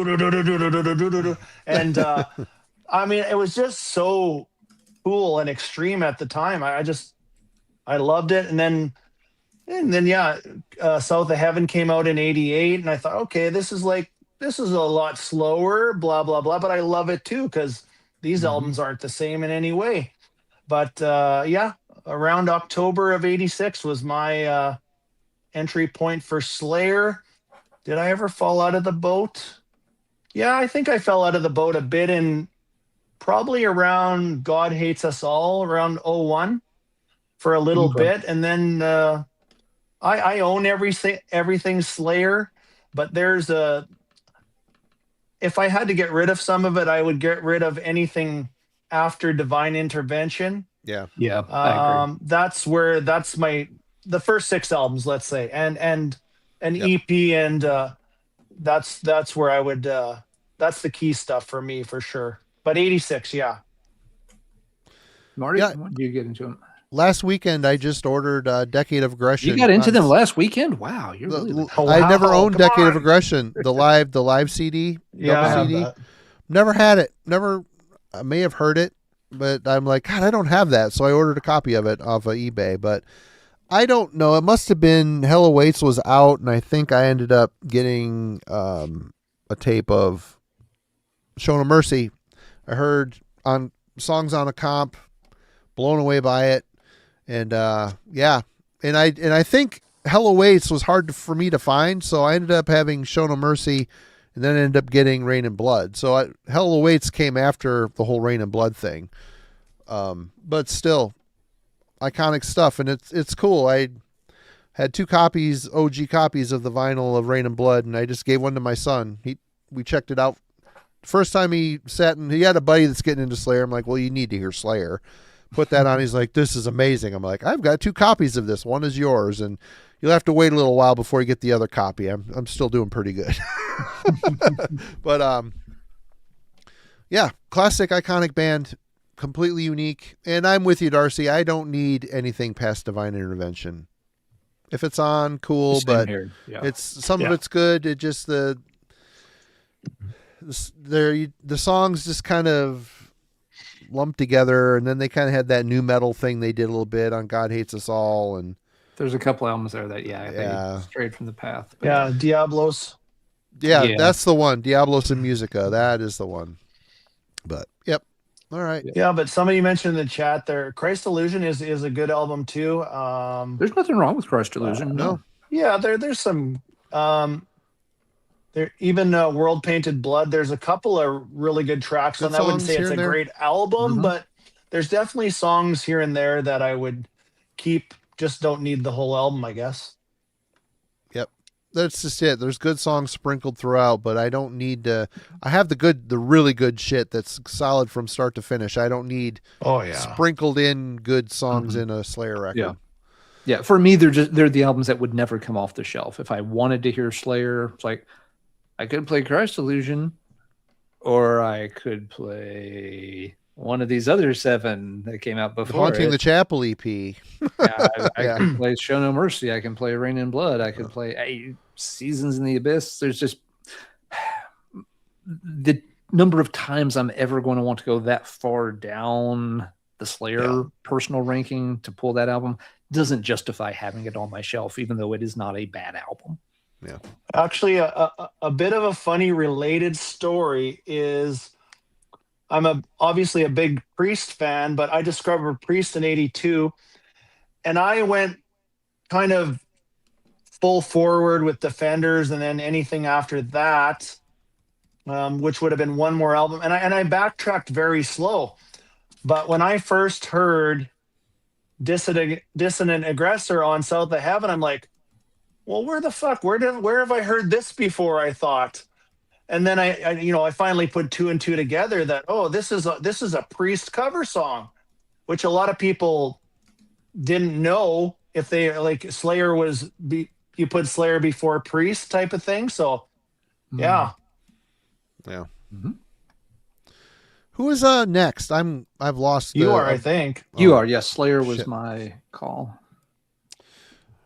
All right. Well, we talk about missing the boat, literally. When I was younger, there was Camelot Music, one of the best record stores ever in my life anyway. All my formative years, bought so many great things. I picked this up, which is Gates to Purgatory by Running Wild, on cassette in a dollar bin, in a cutout dollar bin. Mm-hmm. I listened to that thing over and over and over and over and over and over and over again. I had a bike. I would ride. My parents lived in the woods. I made a trail. I'm riding my bike around, just listening to this over and over and over. Also, the first Gravedigger record, which I wish I still had. I don't remember a note from that record, but I don't know what even happened to that tape. But this I really fell in love with. I haven't even heard Branded and Exiled, but somehow throughout the years I skipped Branded and Exiled and ended up hearing this under Jolly Roger. And honestly, it was like, this isn't the same band. It sounds completely different. I don't like it. I don't like it. Well, I don't know how many years went by. Finally, this album kind of, my perception on power and, heavy metal. I've always been a heavy metal fan. I started with Kiss, got heavier, and then I jumped, out of the Ozzy and the Dio era into, Metallica and Venom and all that shit. But I had to come to terms with, I really do love this stuff. And as I've gotten older, I've started to really love power metal and stuff. So when I heard this record, Death or Glory, which I'll be honest, these records just never turned up here. They never had good distro in the US, no, like a lot of other bands on Noise. Terrible. And it was funny because they were a noise band, and usually all the noise shit would arrive, whether I just didn't pursue it or just thought, oh, that sucks, I don't want that. Well, this record here was a big one for me, and I don't know how many years had gone. They had their entire career. It was probably when they were broke up when I finally realized that I love Running Wild. And I'll tell you what, that was an expensive come to Jesus moment, because of buying all those CDs, the whole line, and you get one of them, listen to it, like, Jesus, this is fucking awesome too. And because I'm not a guy that likes to preview shit, I want to hold the stuff in my hand and listen to it, have that initial reaction. Scrambling to get all these was an expensive month or two, but I finally did get it, and they become a favorite. And I completely missed the boat on it because of my perception and the fact that the band evolved out of something that I really loved. And it took me a minute to get my head wrapped around it, but Running Wild for you guys. I know Alan's been kind of there since the beginning. What about you, Darcy? I jumped on the ship, I guess. When did that comp come out? Riding the Storm, the very best of the noise years, 1983 to 1995. So basically a preview of their first, or a compilation of their first 7 or 8 albums. That's where I caught onto Running Wild. And since then, I don't have quite their full discography. I'm missing 2 of the kind of the later mid-era or whatever, but here's a couple of my favorites. This was on my show list for tonight, Black Hand In. Oh, that's rocks. Yep. Great and record. Masquerade. So that's very their underrated. Great. Yeah, great 8th and records. 9th album, 94, 95, back-to-back albums. My favorite lineup of the band with Jorg Michael on drums and Thilo Herman on guitars, and of course Rock and Ralph. But I love those albums. I do like the first 2 albums. They're obviously they made a bit of a change and transition, but Yeah. I think these guys they're really good right up until probably the Victory album, and then there's a bit of a drop in quality. And but their newest album from 2021, Blood, whatever Blood's, it's a great album too. But they're actually, I think they're due for their final album. He's working on it right now. I'm sure with could be a drum machine. I don't know, but I think so. Probably. But Yeah. these are actually 2 of my very favorite Running Wild albums right here. So yeah, Discovery, I would say 2018. You really can't get more triumphant riffing. I mean, talk Nope. about absolute majestic songwriting. Anyway, And Alan, he was always good at surrounding himself by good musicians. That German revolving door of you're in this band, like guys have been in 10 different bands, those type of guys. Yeah. Yep, for sure. Yeah, Running Wild for me, the only reason I didn't get into them sooner was, their stuff didn't turn up very much. And part of that was they didn't tour the U.S., so I'm guessing Noise never felt the need to try to really push them as much in the U.S. There was that whole one ill-fated early tour, but that's a tale for another time. But yeah, they were a name I heard for quite a while in zines such as Sentinel Steel. And I could tell this is what I was looking for, because I had gotten into Halloween in high school, latched onto it, and that for a big chunk of the 90s, that was the sound I chased, was the Keeper of the Seven Keys sound. So the Blind Guardians and the Running Wilds, the Stradivariuses of the world, those were the bands I wanted to track down. And boy, you couldn't find that stuff in the US back then. Those bands did not get imported very much. So it took a while for me to ever get to find a Running Wild album. First time I did was a used $3 cassette, not a new one, a used $3 cassette in a record store in Texas. It was Port Royal. Bought it. It was on side B. Again, used cassette, so they had basically played it to the end of side A. So I had to listen to side B before side A. I didn't even bother rewinding it. So that means the first song I ever heard from Running Wild was Conquistadors, opening side 2. And within 30 seconds, I kind of knew this is going to be one of my favorite Great bands. song. Yeah. There was just no doubt, like, you can't be this good. You can't play a riff this triumphant to open a song. This is you and me running wild. We're going to put in some mileage over the years, and we have. I consider them one of my top 5 bands of all time, and that is not hyperbole. We've done the episode. They're on the list. Their first 10 or so albums are all great, in my opinion. Yes, they have some big potholes in their catalog in the 21st century. I don't own the entire catalog. I don't want to, because I think a couple of the albums really suck. I would never play them. There's no reason for them to take up space on my shelf. But fantastic band. Ralph's voice, I'm not saying he's the most gifted singer or anything like that, but he just sounds like heavy metal to me.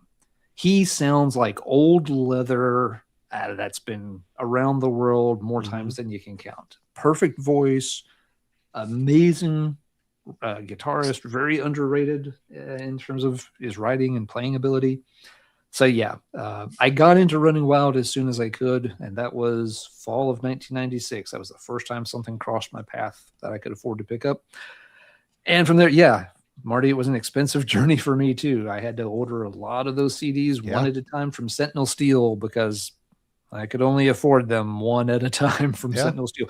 I think that was good though. It gave me time to absorb each one. If I had binge bought a bunch of them at once, probably wouldn't have sunk in as well. So yeah, I got in. I've been on that boat for 30 years. Couldn't be happier. One of my most favorite bands of all time. Right on. Darcy, you're up. All right. Here's one that here's a band. I don't know if we've done a ranking on these guys together or anything like that, but got into Primal Fear on this album. Got him here too. Yeah. So this is, what was that? 2018, 2019, something like that. Yep. But yeah, I saw a video for the song Bullets and Tears, and I was like, nah, this sounds really good. Like, and as you know, besides that there's a eagle on every damn cover, this band has a formula that I don't mind, and I've said it before. You're not going to get Album of the Year out of Primal Fear, okay? But you're going to get just a good kind of pump your fist in the air type of band, and I enjoy right up into their newest album. My favorite album from them is Nuclear Fire. It's just love it. There's a great album too, but I really got into these guys late. And I remember thinking Primal Fear, in my mind, I thought they were heavier than they really were. I don't know why I thought that, but I did. Only to discover that they're basically a traditional metal band at their core with some power metal elements via Ralph Sheeper's range. And but basically the band is Ralph Sheepers and Matt Sinner with some really good players like Magnus Carlsen throughout the years and some other good guitar players. They got a female guitar player in here, Thalia Balakaza. Now I forget where she's from, but she's really Angus good too. McSix. She's from Frozen Crown, actually. Oh, is she? Okay. Yeah. I don't know them very well, but I do enjoy some Primal Fear, and I know what I'm getting with Primal Fear, so you don't have to tell me. It's I'm not blown away by everything they do, and I don't shit on everything they do. There's kind of in the middle, but yeah, I think discovered them a little bit late because I think they got going about 98. So yeah, I was way after the fact on those guys. Yeah. How about you, Alan? I know you're not a big Ralph fan. Yeah, and as such, I'm not a big Primal Fear fan. I am a big Matt Sinner fan. And just as a quick side note, Matt has announced his final new album with Sinner is coming out this year. We have a promo for it. I don't know if you've noticed that. We do. I've checked it out. I might try to do something with it. I've wanted to do like a Sinner deep dive for a long time, but the catalog is just enormous, and a lot of them are hard to track down. So we'll see what I do or don't do with it. But I've always been a fan of Matt Sinner's good bassist. What's the title of that thing? Is it alluding to an ending? It is. It's literally called Bang Boom Goodbye. Yeah, that's it. Okay. Yeah. Not saying that's the best album title to go out on, but it makes No, it it's kind of like a a hair metal title. Yeah, and I mean, he has strayed into hair metal territory a few times in his career, to Yeah. be fair. And he's had some Not health that there's issues in anything recent wrong with years. that. No, he's not bad at it. No, He has not at had health all. issues in recent years, so I think we all saw this was Absolutely. coming. Yeah, Yeah. it feels like it's time for him to sort of wrap things up. But yeah, Primal Fear. When did I first check them out? Jeez. I'm sure it was in like tape trading or CDR trading days. Somebody sent me a Primal Fear album. And Darcy described it well. It really is rooted in traditional heavy metal and kind of leans into the power metal side of things rather than fully going all out like a Stradivarius or a Rhapsody would. Right. But yeah, I'm sorry. Everyone says Ralph is a great guy and a sweetheart. And I'm not saying he has a bad voice. He just has a voice that's not for me.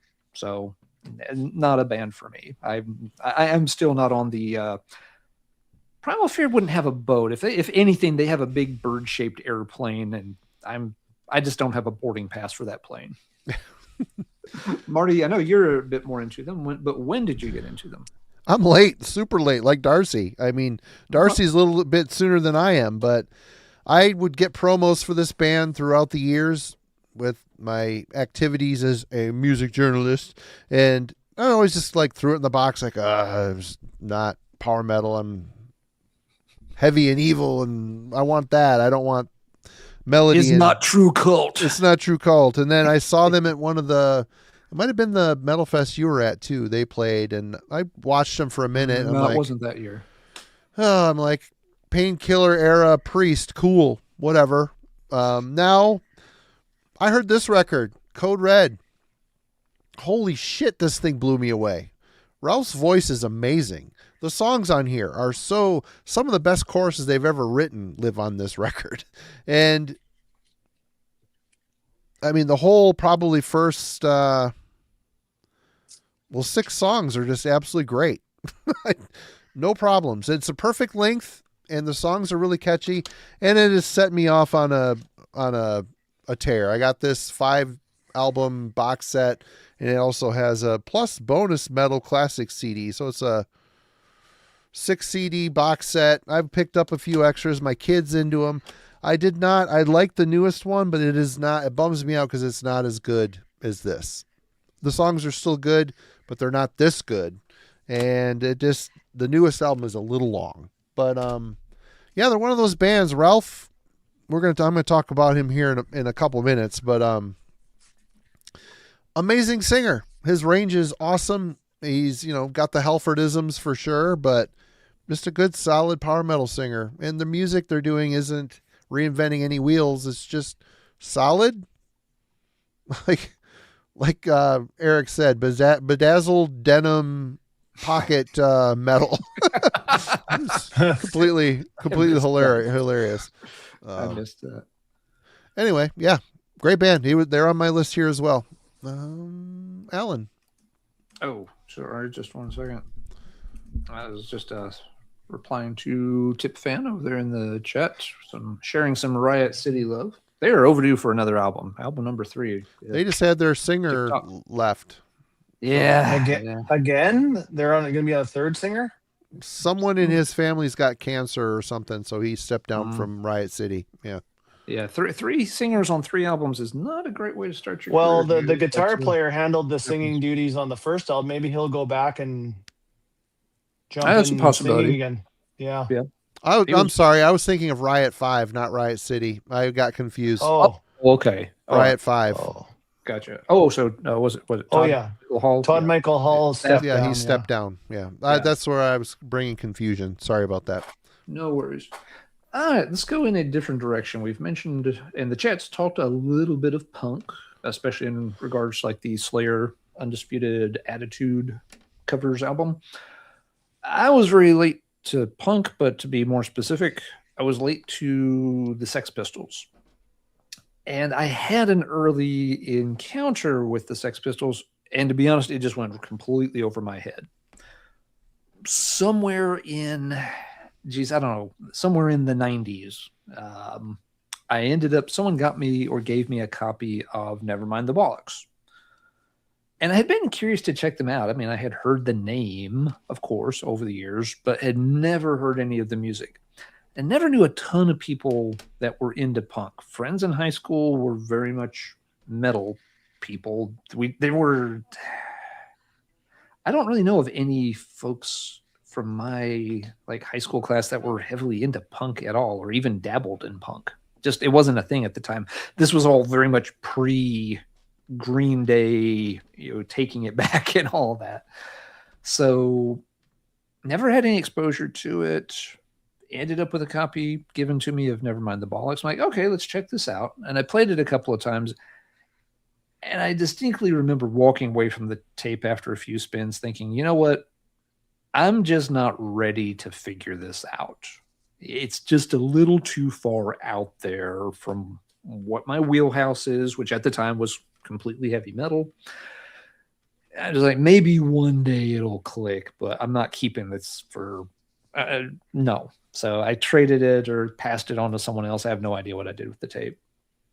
And that was it. Yeah, it's like, okay, I gave it a chance. Didn't get into it. Move on with life. Much, much later, probably 20 years later, somewhere in the 2010s, went back and gave it another chance and instantly liked it. It's like, oh, okay, yes, I get it now. And part of that was just having exposed myself to a lot more types of music in those intervening 20 years. Hearing some hardcore punk, hearing more stuff late 60s, early 70s, where they got influences from so that I could appreciate what they were doing more. I'm never going to be the world's biggest, punk head or punk fan. I find bands I like here and there, and I find albums I like here and there, and that's fine. It's just not a rabbit hole I want to go fully into. I'm deep enough into many rabbit holes as it is. You can't explore all of it. But yeah, Sex Pistols was one I felt very, very late to. But it just wasn't the right time in the mid 90s. I just didn't have the breadth of music in my repertoire to understand and get into punk. Later I did. It's a great album. I got no problems with it now. So where are y'all at with the Sex Pistols? One that you got into early, never got into? I have no idea where either of you stand with this one. That's actually the only album I ever owned of their Nevermind the Bollocks. That's the only thing I ever owned. I don't own it anymore. That's really their only album, really. They got a bunch of weird things. Yeah, there's all kinds of rehearsals and outtakes and stuff. But I just remember that cover kind of being plain and a bit unique because it was just whatever.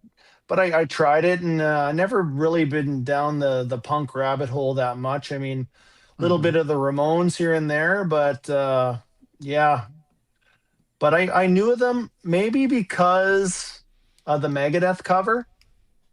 Mm-hmm. I think that's maybe why I went down that Anthrax little tiny did rabbit hole. God Save the Queen as well. Anthrax did. But yeah, I couldn't even tell. 88ish maybe I heard of them, but I never really pursued anything from them. Yeah, Sex Pistols for me were probably a late high school thing through friends, and I listened to the album, I don't know, a month ago. I still love it. I think it's a great record. It's funny listening to it now. I hear it. It's kind of like the punk version of Appetite of Destruction. It seems like very well produced. It's a rock. It feels like a rock record. The riffs are rock riffs with, punk styled vocals and attitude and whatnot. And I'm not saying that's a bad thing. I love the record. I think it's very good. No, and that makes sense. I mean, they don't fit the stereotype is that, oh yeah, none of them could play and it all sounds like shit. No, it's very well produced, and those guys knew how to play. They drew a lot of influence from rock, like they did. Pete Townsend and stuff was very much in their kind of wheelhouse. Yep. And for that, I think it's kind of stood the test of time because it's got a good rock foundation.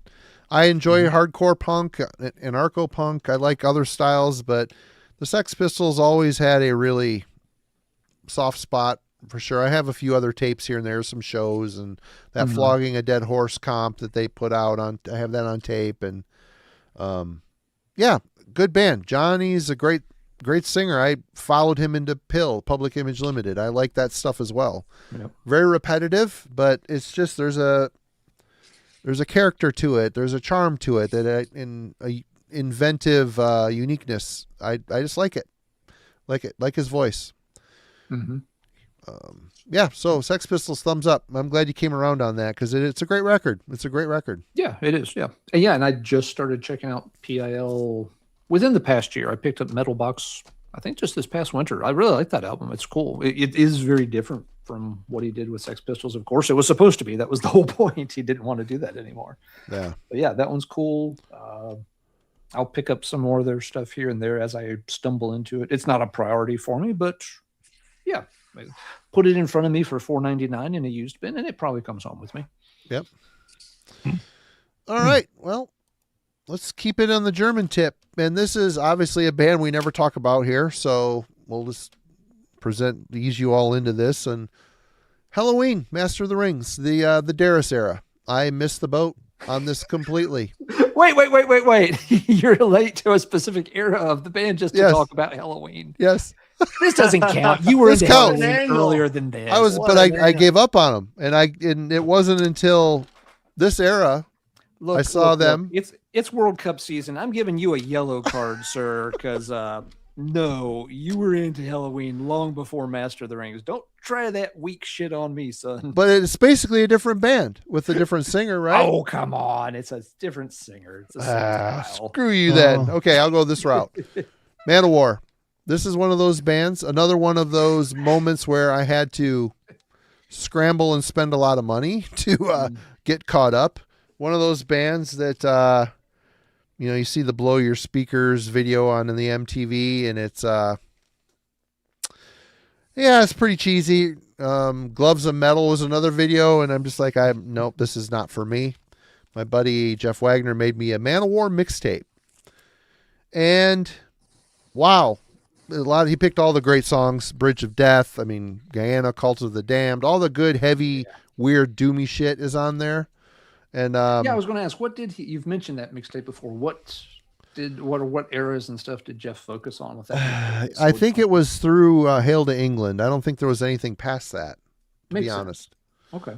But yeah, I wish I still had it. I gave the tape after I got acquired all the albums. I gave the tape to my friends, which turned them on to Man of War as well. So that tape has got a lot of legs for sure. But it's one of those bands that it took that mixtape, and then seeing them live, I saw them at the first ever Metal and Hardcore Fest out in Worcester,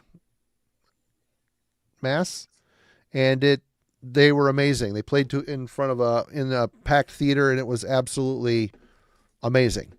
So it was that point that I really started to scavenge and hunt. And, I got this for $2.99 at a record store before records became ridiculously overpriced. But one of those bands for me that kind of kicked myself for discounting, during my cult years. And what do you guys think, Darcy? I remember Blow Your Speakers? Yep. That was off. That was the first whatever album that was Louder Than Hell or no? Fighting the World, yeah. Fighting the World, yeah. That's the first one I ever heard. I've never really went down the Man of War rabbit hole that deep. I did have a couple albums. I don't have them anymore. I don't know. Maybe I haven't given the proper time to some of the earlier stuff, but I don't know. They're just not big on my radar, but I knew of them, but just never really got into them big time yet. What about you, Alan? Let's see. Man of War. Okay, Man of War was one of the first bands I picked up on because of college radio when I went to college. I'd never heard of them in high school. Nobody in high school had tapes of them or anything like that. Went to college, college radio station had a metal show on the weekends, and one of those first nights listening to it, they played Wheels of Fire off of Kings of Metal album. Yeah. And I was instantly sold. I'm just like, yeah, that shit right there. Mm-hmm. Local stores didn't have it, so it just kind of went on the, I'm going to have to pick this up. Went home, I guess it must have been for Thanksgiving break. Met up with a couple of buddies from high school. And one of them had also come home from a different college, and he listened to a little bit of heavy metal, just a little bit, not a ton. He never professed to be a metalhead or anything, but he was big on Halloween. He also had some weird ass underground death metal albums that, or you still don't hear people talk about it. It was a weird assortment of things he picked up. But there on Thanksgiving break, he says, like, dude, I've found this album. One of my buddies at college, but you've got to check this out. And it was Manowar's Kings of Metal. Same thing. I was like, holy shit, I've been wanting to hear more of this. So I made a quick copy of it from his tape. And yeah, that was my introduction to Manowar, and started picking up albums as I went. I can definitely see where if Blow Your Speakers was your intro to the band, you wouldn't be in a hurry to check out more. It's the one, I don't mind the song, but it is the one very glossy commercial song off that first Atlantic album, which is going to be off-putting for sure. But they're a fantastic band. They are maybe a top 10 band for me.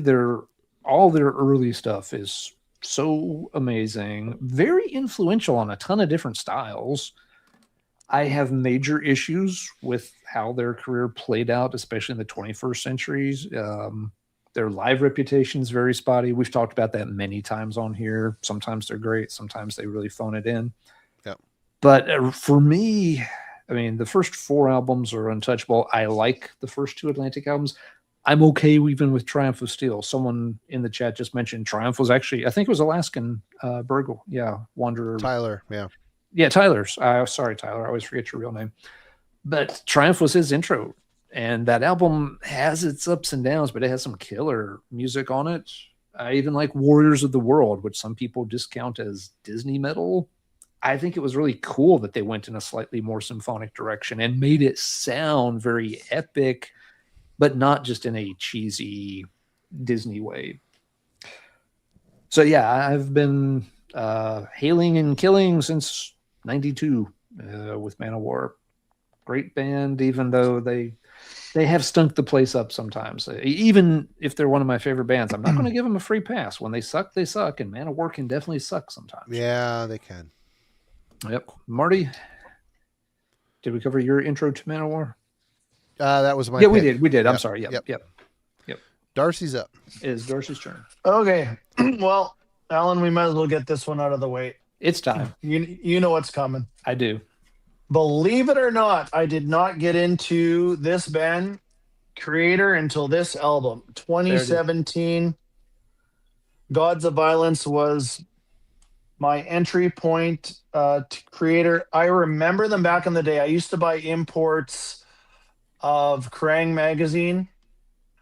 And they were they were expensive back then. I remember that. I remember seeing the Creator logo. I'm like, oh, that's a cool logo.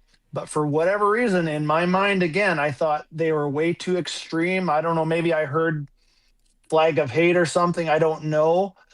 But at the time, the German thrash was just a level up of not on maybe quality, but just rawness that compared to the North American stuff that I listened to. And maybe that's what kind of got me away. But as a big traditional metal fan, when I heard actually Hail to the Hordes, I was just like, this is fucking awesome. I need to figure these guys out. And then I went right in. I dove headfirst into the catalog. I've basically had everything Creators made since, I don't know, since 2018. I bought everything. I know it well. I almost feel like I have a nostalgia factor with their stuff now because I've put so much time into them. But yeah, believe it or not, 2017 is when I discovered Creator for real. Yeah, it's really cool that you've become very attached to that band, even though you discovered them kind of late in your metal journey. And I'm exactly the same way. I was not going to scoop you on Creator though. For me, Creator, I heard a song or two on compilations. They're on one of those Doomsday comps, Doomsday News comps as well. But they were just never one of the standout bands on a compilation. So other things would overshadow them. I would chase those down. I'm sure I saw Creator cassettes in places like Camelot, and for whatever reason, they just never got my attention. I don't know if it was the name. Creator didn't strike me as like the most inventive name. I don't know if the artwork just didn't grab me, because the artwork on a couple of the early albums, they're iconic now. Back then, they were not iconic. So just nothing really ever pulled me towards Creator. I listened to other German thrash. Destruction was the German thrash band for me. That was the one I liked a lot. Even there, I didn't know a ton of their stuff. We may circle back to that later. We'll see. But yeah, with Creator for me, I'm even later to it than Darcy. It's really been in the last 6 years now of being on YouTube, interacting with Marty and other folks, where I've gotten into Creator. And even there, folks kind of had to drag me by the arm a little bit, like one of those kids in the store who doesn't really want to be there, and you can't quite get him to go down the aisle. It's like, come on, just trying to get some damn milk for dinner. It's like, okay, you can't make me. I'm not resisting, but I'm not helping. The first one I tried seriously was Terrible Certainty. We did it for a pretty early edition of the Album Club show over on Wednesday nights, and didn't really care for it that much. It wasn't kind of terrible. A transitional record for me. Yeah. Good though. It's good, but it's not terrible. Ha ha ha. But even now, I still, I've revisited it a couple times, and I'm just not there with Terrible Certainty. So I kind of felt like, okay, gave him a try, but no thanks. But I figured, okay, I'll give him one more try, and got what came next? Pleasure to Kill. Pleasure to Kill was the second one I picked up a copy of. I found it at a record show, kind of cheap. Played it once or twice. So I was like, And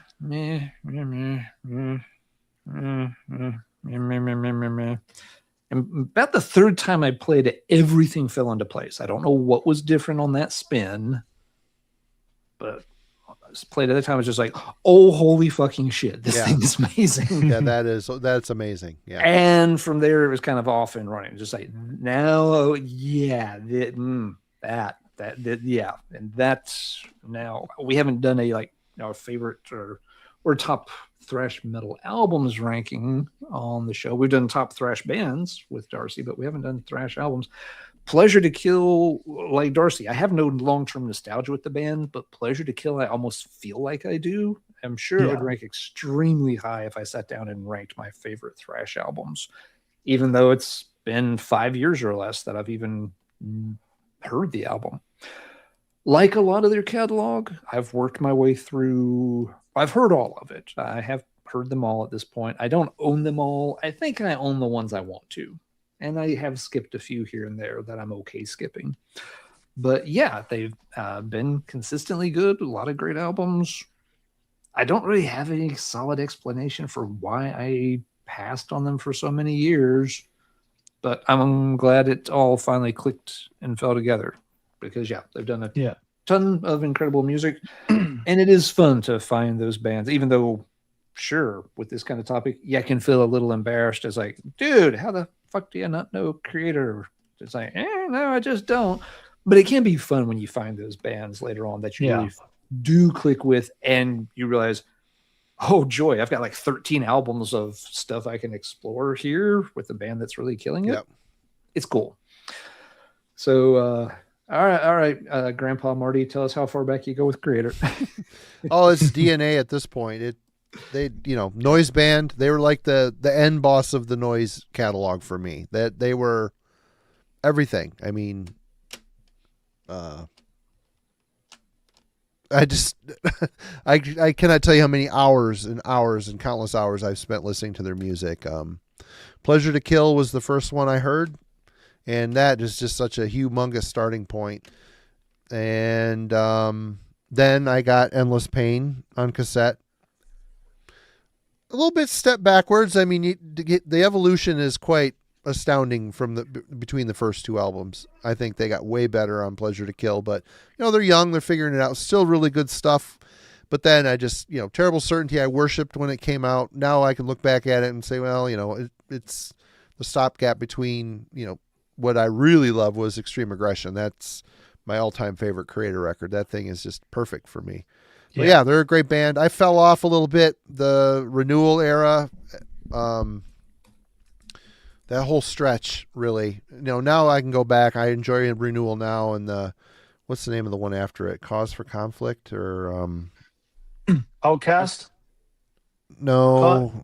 Cause for Conflict is after Renewal, I think. Yeah, is that what it was called? Cause for Conflict? Something Conflict. Outcast I dislike greatly. And Underama, not a fan. I know you come around on that pretty hard. Yeah. Which is cool. They get the guy from Corner in the band. You're thinking, he's on 2 albums. Sparks are going to be flying. It's going to be great. Nope. That poor guy. He jumped on the band at the wrong time. But yeah, a great band, 100%. Alan, you're up. I'm going to go step out for one quick second. I'll be right back. No problem. Just responding to low noise, talking to Overkill over there in the chat. Thank you to everybody who's in the chat live watching this tonight. It's always great to have you guys on board. There's always cool stuff, and I always get a little distracted over there sometimes. Let's see. Which one am I going to mention? Yeah, let's do this one. This band I had one data point on for a very long time, and that band is Morbid Angel, one of the quintessential sort of staple death metal bands. I've said it a couple of times tonight. Sometimes I was bad to want to start looking into the obscure stuff without taking the time to really know the basics.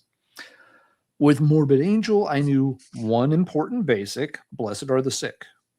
I didn't know Altars. Altars came out just a little earlier than me and my high school friends were getting into anything that heavy. So Altars passed us by. Blessed was the album that kind of came out while we were in high school and ready to check out stuff of that caliber. And I liked Blessed Are the Sick. I got attached to that album, but I didn't get attached to any of the follow-up albums I heard. Covenant came out in, I think, 93. And by that time, I was getting a little fed up with death metal. It was very popular in the area I was living in. I was hearing it on college radio by then. And they were kind of running the brutal end of the death metal spectrum into the ground. Some of it was okay, but, when that's all anybody could talk about and all that they wanted to play, I was getting tired of it. And Covenant, of course, is a pretty forceful album. Arguably, you could say it's the heaviest, more forceful one in Morbid Angel's catalog. And so I didn't really take to Covenant. A couple of years after that, Domination came out. And of course, you had that one. Fans were really getting split on. With Covenant, most people are like, this is great, you're stupid. I'm like, whatever. With Domination, a lot of other folks are like, maybe this is getting a little weird, the whole slime thing and trying out some different sounds. And once again, I didn't hate it, but I was like, I don't think this is something I'm going to spend time on. And that was it. I stopped paying attention to Morbid Angel for a while after that. And a big part of this was I wasn't paying attention to death metal by that point. Got really burned out on all the Cookie Monster vocal stuff. Too many bands, many of them trying to sound the same. And looking back, we know this was how it played out. The next time I checked back in on Morbid Angel was I picked up a used cassette copy of Blessed Are the Sick. I didn't have a physical copy of it around 99 or 2000. Got it in a tape trade with a guy in Puerto Rico. He was really proficient That's not the word I'm looking for. Really prolific on the old Metal Maniac Sports. Super nice guy. Went by the screen name El Loco Diablo. Oh yeah. Yeah, he was a super nice guy. Really funny. Huge Iron Maiden fan. And I don't know what in the world I traded to him, but I got, and these were original cassette tapes. This wasn't just like tape dubbing. I got original cassette tapes of Blessed Are the Sick, Nocturnus Thresholds, and something else from him. It might have been Forest of Equilibrium. Doesn't matter. So that was kind of the first time I circled back to Blessed Are the Sick in a long time. I was like, damn, this is really good. And for a while, it was kind of one of those, okay, here's one of the exceptions that proves the rule. More, Blessed Are the Sick is great. Bolt Thrower is great. And a lot of this other death metal stuff, boo. Just like Marty kind of was not into any of the power metal stuff there around the turn of the millennium. I wasn't into any death metal stuff. That was, I don't want to hear the Cookie Monster crap, except Blessed Are the Sick and some Bolt Thrower and a handful of others. Eventually, in the kind of the mid 2010s, I started getting a little more back into death metal. So by the late 2010s, was going back and realizing, a lot of these other Morbid Angel albums were actually quite good. I should start slowly adding stuff back onto the shelf. I remember like when I picked up like a reissue of Altars of Madness. It got reissued, I think, in 2020, and like in a live chat with Devin from the Maze of Torment channel. He was kind of like, dude, why did you buy Altars of Madness reissue? Like, because I don't have a physical copy of it. He's just like, what is wrong with you? I'm like, well, you see, there's reasons that I could try to explain why I didn't have a physical copy of Altars of Madness, but we had a good laugh over it. You pulled a yellow card on you is what you're saying. Well, and he's kind of like, dude, what the fuck? Why did you show that? But again, he's a young guy too. He's a young guy giving an old guy shit for me. And I was I had started getting back into heavier stuff and just hadn't ended up picking it up. But it got reissued. Perfect time to show how late I was to getting the rest of Morbid Angel stuff. So how did you guys do with Morbid Angel? Did y'all stay on the Morbid Angel boat all the way through and whatnot? Darcy. No, I never even jumped on the Morbid Angel boat until maybe 2 years ago, because just my whole there was no death metal in my life until I passed 8 years. So I would say for me, they're probably top 7 death metal band for me now. I love I love Domination. I even Steve Tucker era. I love Formulas Fatal to the Flesh. That's a great album too. And but yeah, still fairly new. I would say, just right around the 2-year mark for me on them. Okay. But they're up there in that handful of death metal bands that are, like you said, I don't know, or what you said, like essential. You were checking out other stuff before the basics, and I feel like Morbid Angel is one of those essential. You better check it out if you want to check out death metal type of bands. So agreed. Yep. Couple of years. Yeah. All right. Oh, from Morbid Angel. I saw them before I ever heard a note from them. I went to the first ever Michigan Death Fest. They were headlining it. I was there to see Sacrifice, and they were the co-headliner. Morbid Angel came out and blew me away. There was Altars of Madness era. Absolutely fantastic. And yeah, I stayed with them. They started to lose me at Heretic. Honestly, when Vincent left, it was a little hard. The Steve Tucker era was a little harder for me to wrap my head around, although Formulas is really good. I think Gateways to Annihilation is really classic, really good Morbid Angel. The music on that is fantastic. I like it better than Formulas. Heretic, I started to lose interest a bit. And then, of course, the Illid Aluminum Man Anus album. That thing is it's an abomination. And He even who their shall not be comeback, named because the title is too weird. right?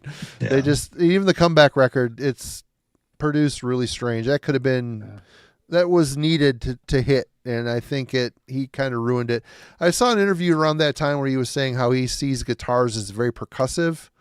And I think in the mix, he had the idea of percussive guitars mixed with a loud drum sound.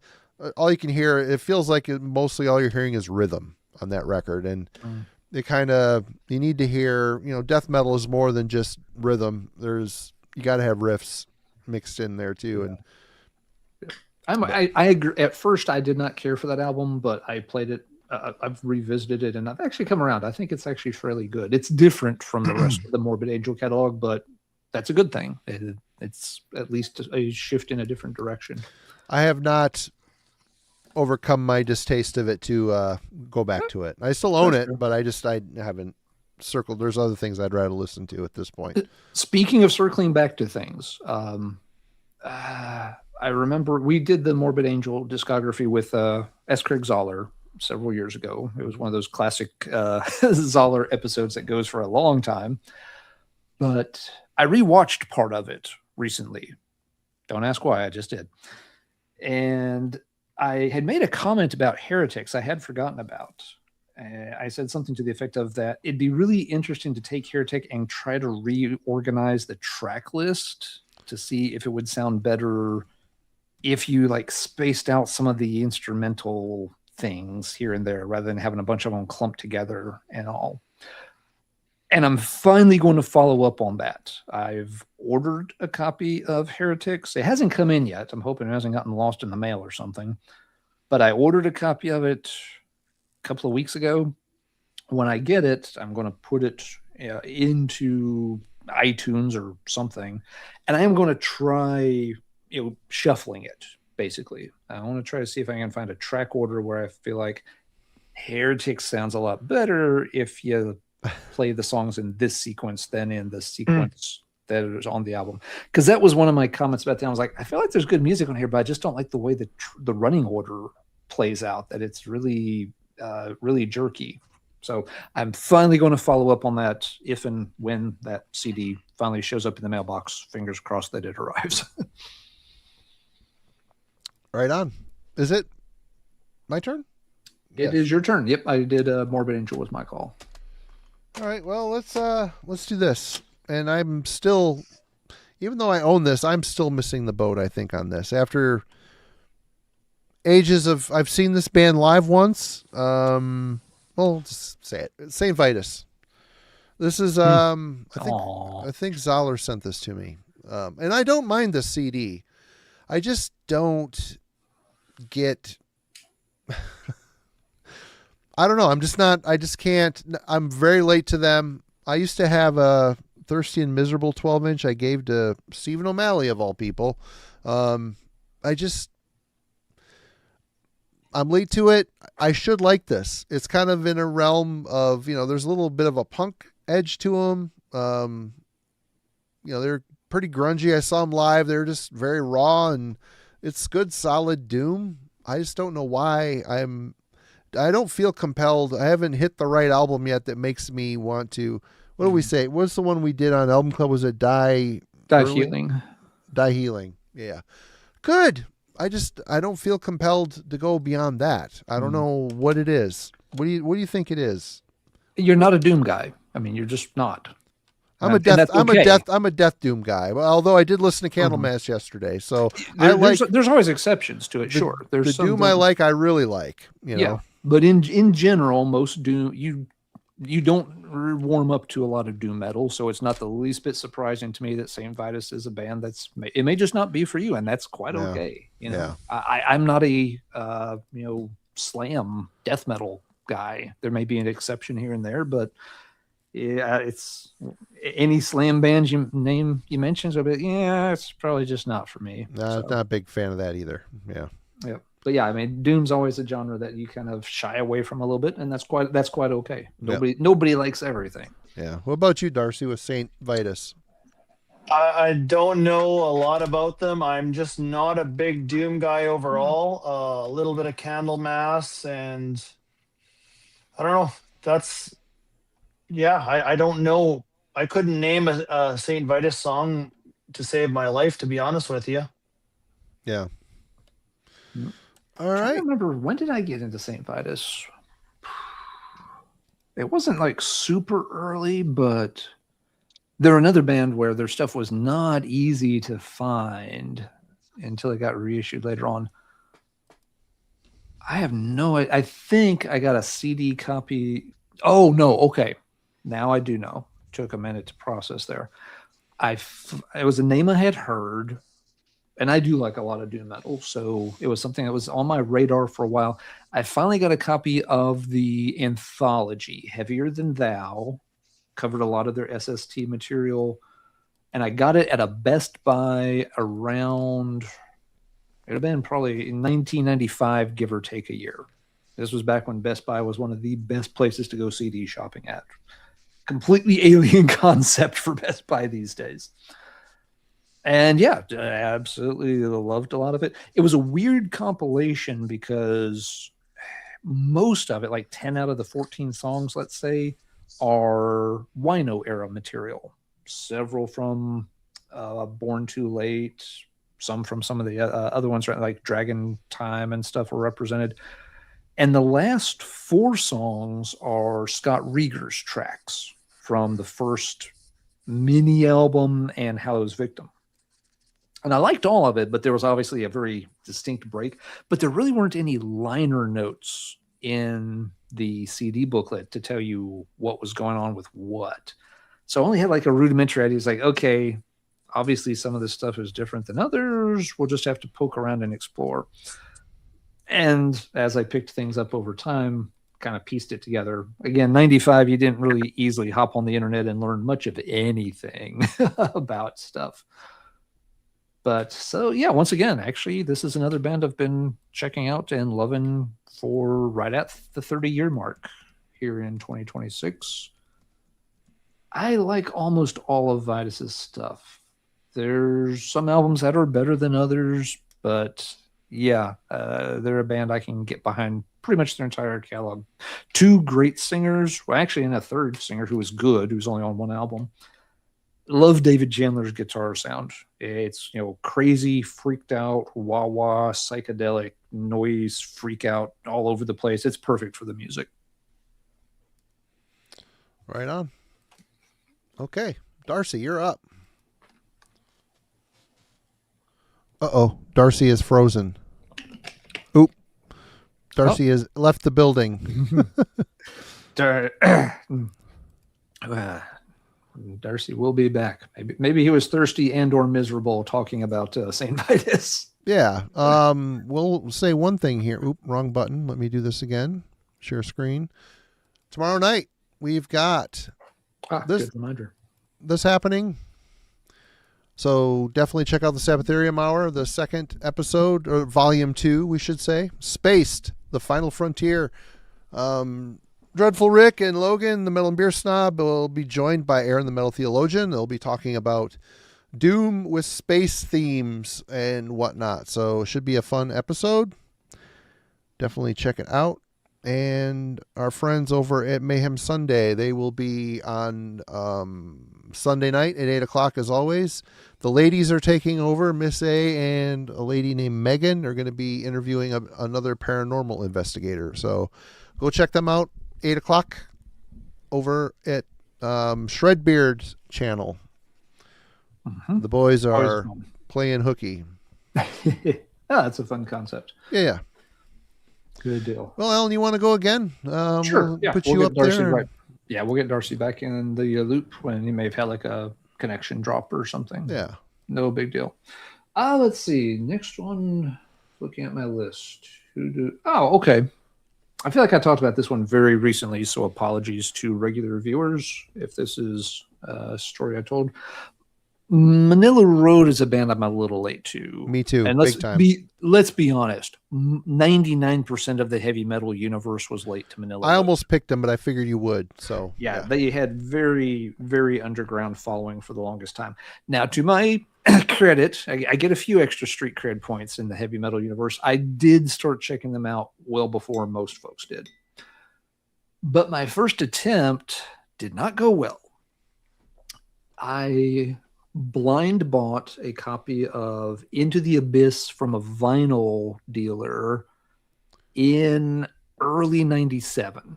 Probably not the best place to start, but and that exactly, yeah.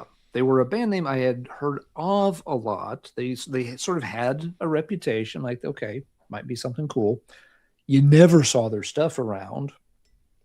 I got a catalog from a vinyl dealer. He had it for like $7.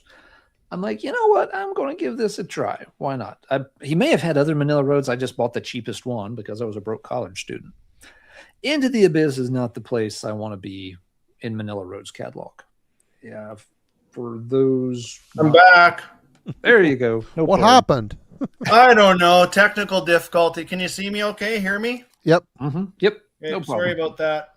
Oh, no problem. Well, yeah, I jumped into my next one, and we'll just circle back to you in a moment. Be no problem.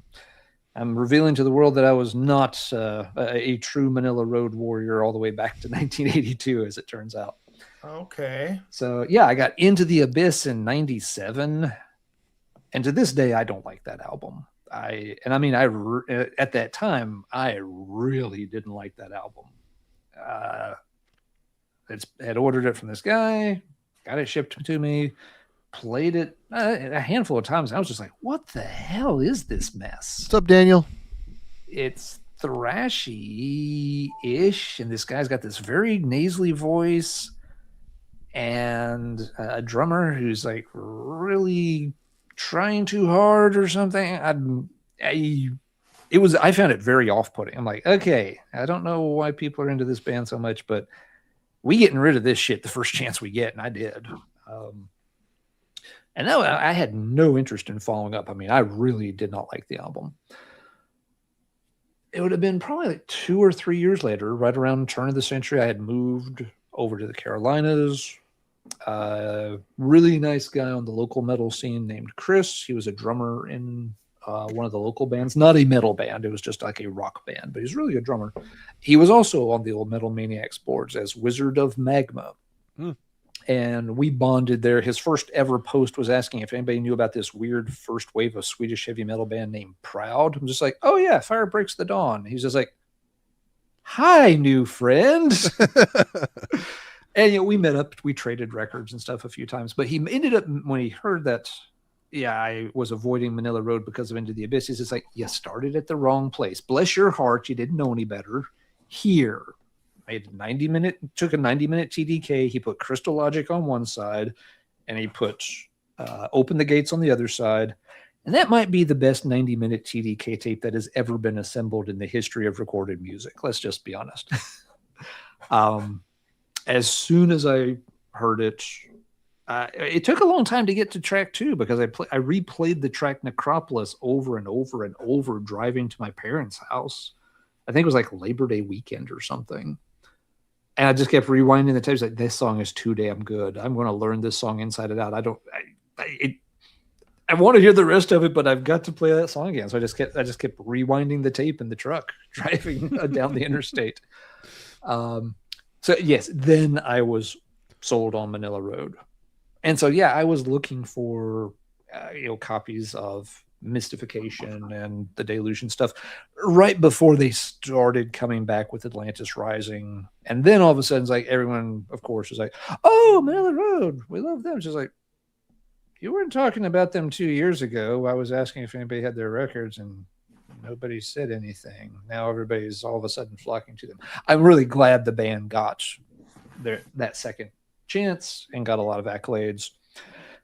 It is always a little annoying, though, when a whole bunch of people sort of pretend that they've been there all along. And it's like, no, you weren't.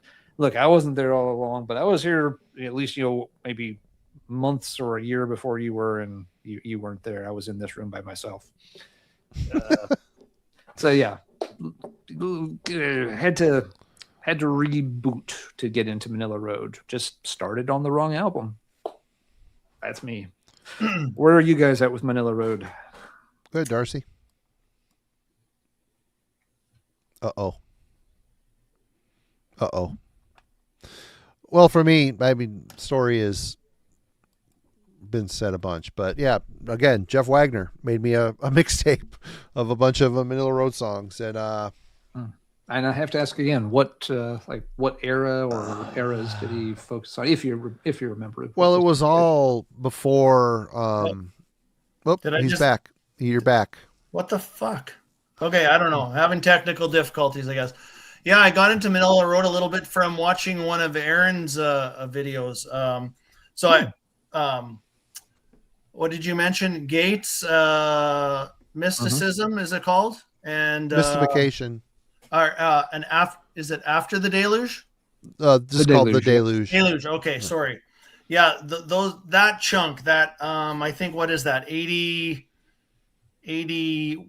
mid 80s. Mid 80s. Yeah, that's about it. I don't know their earlier stuff because their first couple albums are quite a bit different, I think. Yes. And then after that, no, I haven't heard much of it, but I am newer to them overall. I haven't, like I said, I've only really explored about 4 albums at this point. Yeah. Okay. Yeah, the Jeff Wagner mixtape had Necropolis on it. He picked a lot of really cool songs. I don't remember. That also went to my friends Jack and Joel. And then I had that. I'm like, there's some cool stuff on here. A little quirky, a little strange, but I don't mind this. And then I got the Atlantis Rising album which is their comeback record. I got that in as a promo, and that thing blew me away. I'm like, holy shit, this is awesome. Absolutely unique, heavy. You could tell. And then I started going back to that mixtape, started to get a little more familiar with that. And then I saw them live at the first Classic Metal Fest in Kalamazoo, Michigan. Blew me away live. Old guys. I mean, this is when Mark had short hair, and the Hell Roadie, this was his first vocal spot with Manila Road. They look like plumbers up there. Old dudes, like they just wandered out of the bar and, after working their trade job all day. Blew me away. And I went back. I'm like, all right, I'm investigating. Then that's when I started to put down the money for it and never looked back. That band blew me away on a lot of different levels. Have they put out, is every record perfect? No, they're not. In the post Atlantis Rising, I love the Gates one. Open the Gates, or Gates of Fire. Gates of Fire. Yep. The Valhalla record is good. They're just the production. Once he went into his basement and started recording the albums, the production values definitely dropped, but it was never a bad thing. He never had good production values on anything. Yeah, some are better than others. Yeah, fair. Yeah, but they always could have probably a little bit of production would have helped here and there. Yeah, a little bit of production would have really lifted up. That's what albums like Atlantis Rising. It is a good production, and Gates of Fire, good production. They had some money at some point, and we're getting good takes of things. But I don't know. They're a band that, and like the Blessed Curse, I initially didn't care for, but it grew on me, and now I love it. I mean, there's just a lot of, even their last album, To Kill a King. It's a very mellow record, but I like it. It's very mellow. It's very downtrodden. I don't know. It's a very interesting band. I love them. Absolutely great. I have read, and it was an interview done pretty shortly before Mark passed away, that broached the production question, and his response was that he sort of avoided worrying about the production too much. It just was one of those things where he didn't want to, he just wanted to write the music, get it recorded, get it out there, and if it wasn't perfectly polished, it was okay with him. That he didn't want to feel like he had to go to big labels and deal with all that shit to get extra money to produce it well. That like, I can deal with smaller labels, smaller budget. We'll do what we can with it. And it's, if the music's good enough, it'll stand up on its own, even if the production's not so hot. So I think he just was comfortable, and it avoided certain hassles for him that he didn't want to get bogged down dealing with labels that could have put up the money just to get a good production. And you're dancing with the fair enough. devil. You just start having, when they pay Can for your be. production, they're not paying for your production. You're taking a loan out against yourself. Yeah, exactly. So It was interesting just to read what he had what his perspective was on that. all right, Darcy. Darcy. All right. Well, in 2020, I was searching for, like we were all searching to buy extra things, get into other bands, and I got into, I don't know, I had trouble calling this death metal, but the band is Vader. Great. And I literally got into Vader in 2020 on this album. So this is their last studio album to date, Solitudes and Madness. They've put out an EP after this recently-ish, like Yeah, a they have a EP. recent EP out, and then they're due for a new album in the fall. Great band. And I backtracked and I bought everything from Vader. Their Oh, early wow. stuff, well, they don't have as many as you think. They only have, I think, 12 studio albums, so it's not a super big discography, but really got into them. They're from Poland. Poland, yeah. Polish death metal. And I guess if you call it death metal, the newer stuff's more thrashy death style.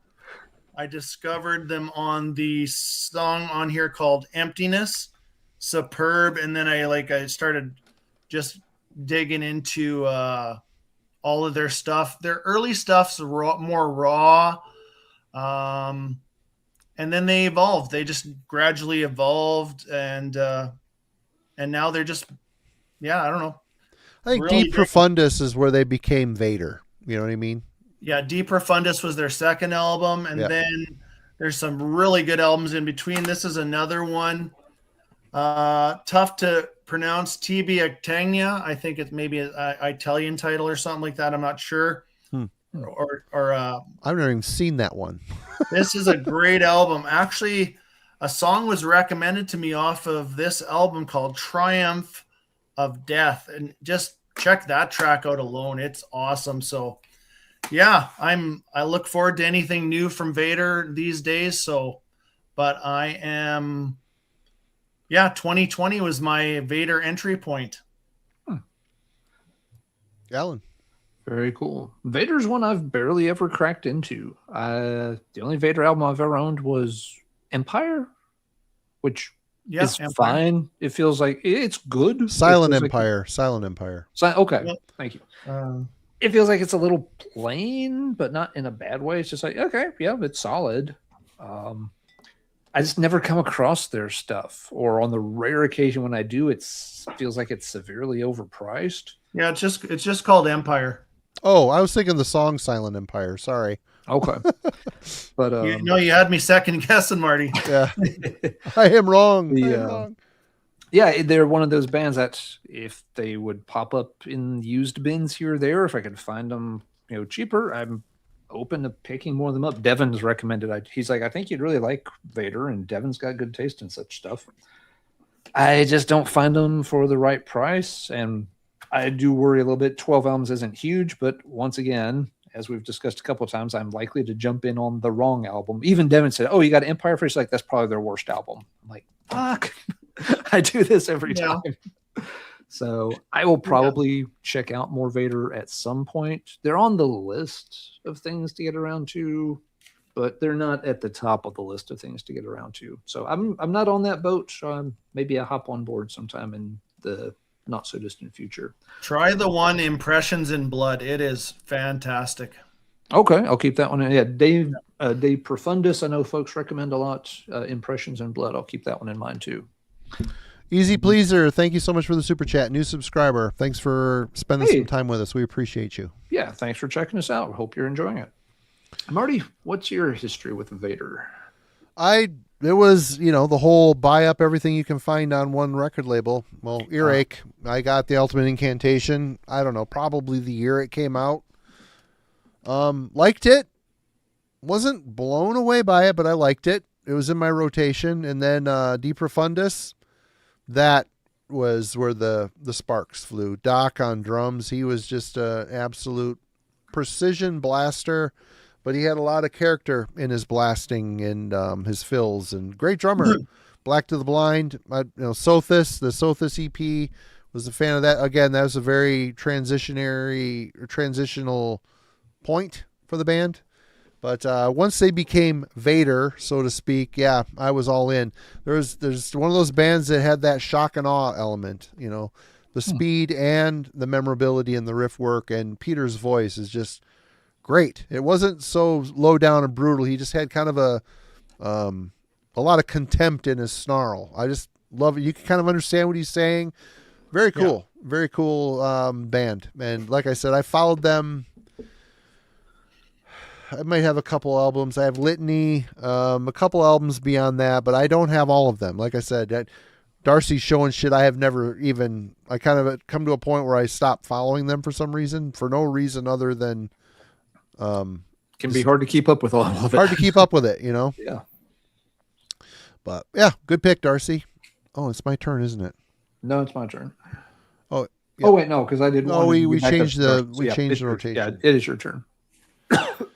All right, let's go this route. We'll get the rest of the noise stuff out of the way here. This is the one band on the Doomsday News comp that I just never found music by in the wild, and I really liked the song that was on the comp, but it was probably the weirdest of the bunch for me, and that was Rage. This is the first Rage I ever bought. They finally turned up, Secrets in a Weird World, and I liked it, but I wasn't blown away by it. Again, it was just one of those bands that, you could tell they definitely sounded very German. The songs were okay.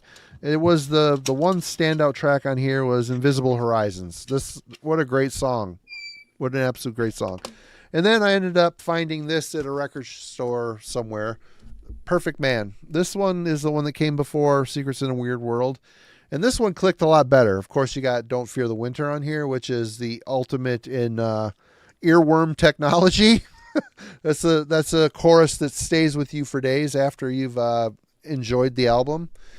And this is one of those bands that I just I missed out on. I was super late to, and I just was fine with these two. Okay, I've got an idea what Rage is all about. And then it was one day I was watching our friend Jurgen over at 6 Beers 9 Wives channel, and he pulled up 2 records that he said were essential, and that was Trapped and The Missing Link. And he went on and on how great these were, and I'm like, really? Great? They're great. Okay. Well, I blind bought them. I went on eBay and I found actually somebody that was selling both of them in a lot, like together. I got them for like $25 or $30. I'm like, okay, cool. How lucky is this? Hey, Springfield U6M. Thank you so much for the super chat. Appreciate you, man. I got them and I threw Trapped in, and that was my come to Jesus moment with Rage. I was absolutely blown away how good the record was. To this day, it's my favorite Rage record.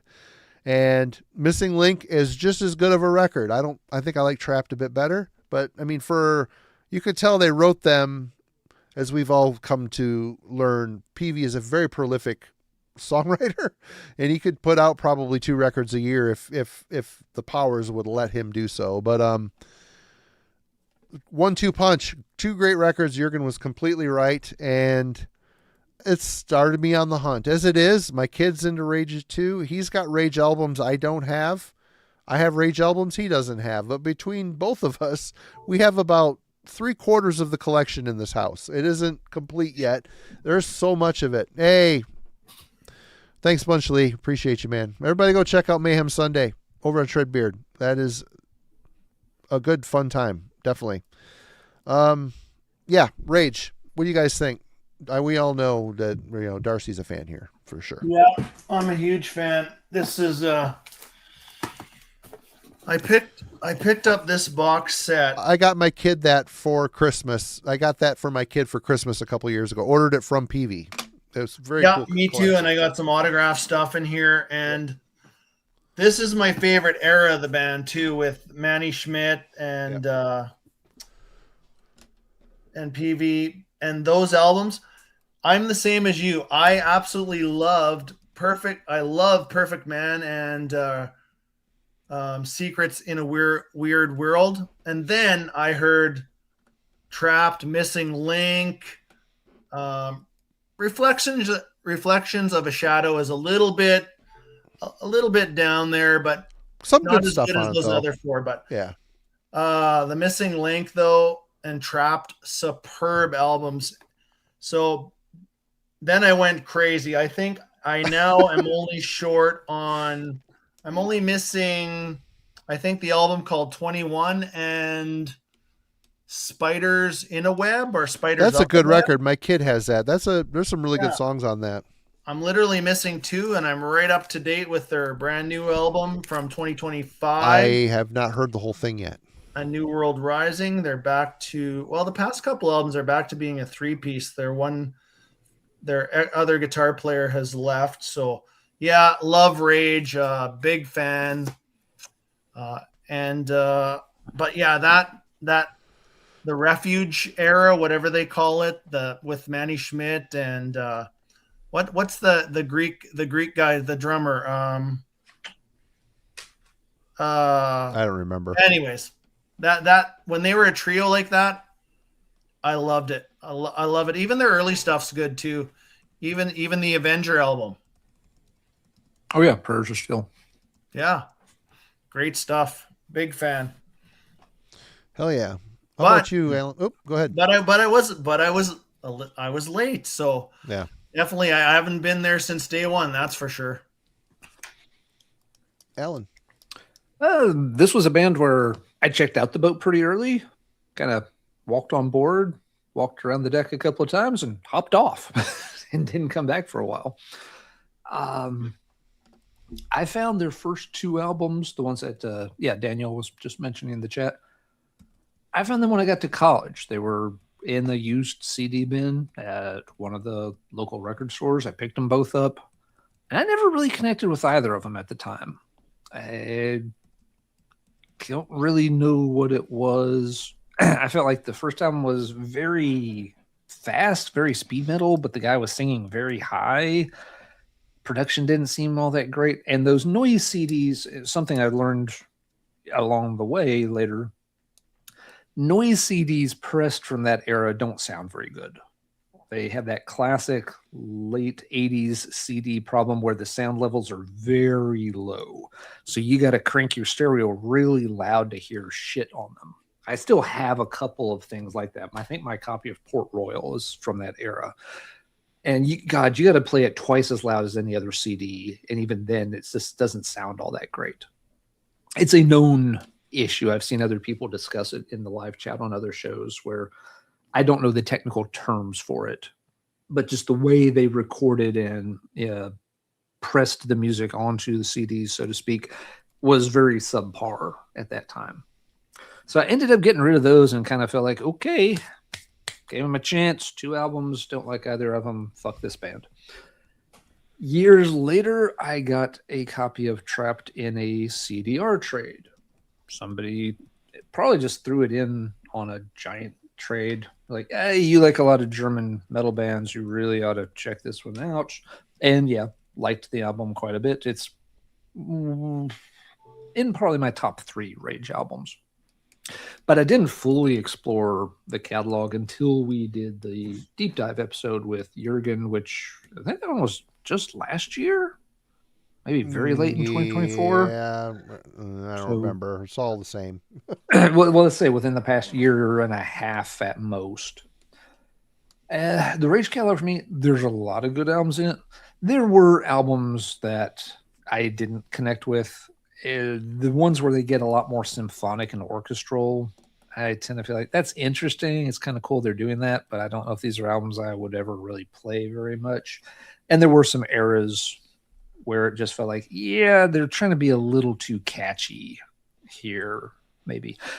But they kept changing their sound. One thing that was neat with Rage was they didn't just linearly move towards being more symphonic or more poppy. They would try that for a while, and then they would try a few albums that might be heavier or darker again. So their catalog is it keeps changing in terms of a comparison to the thrash bands from Germany. They feel the most like Sodom in that regard.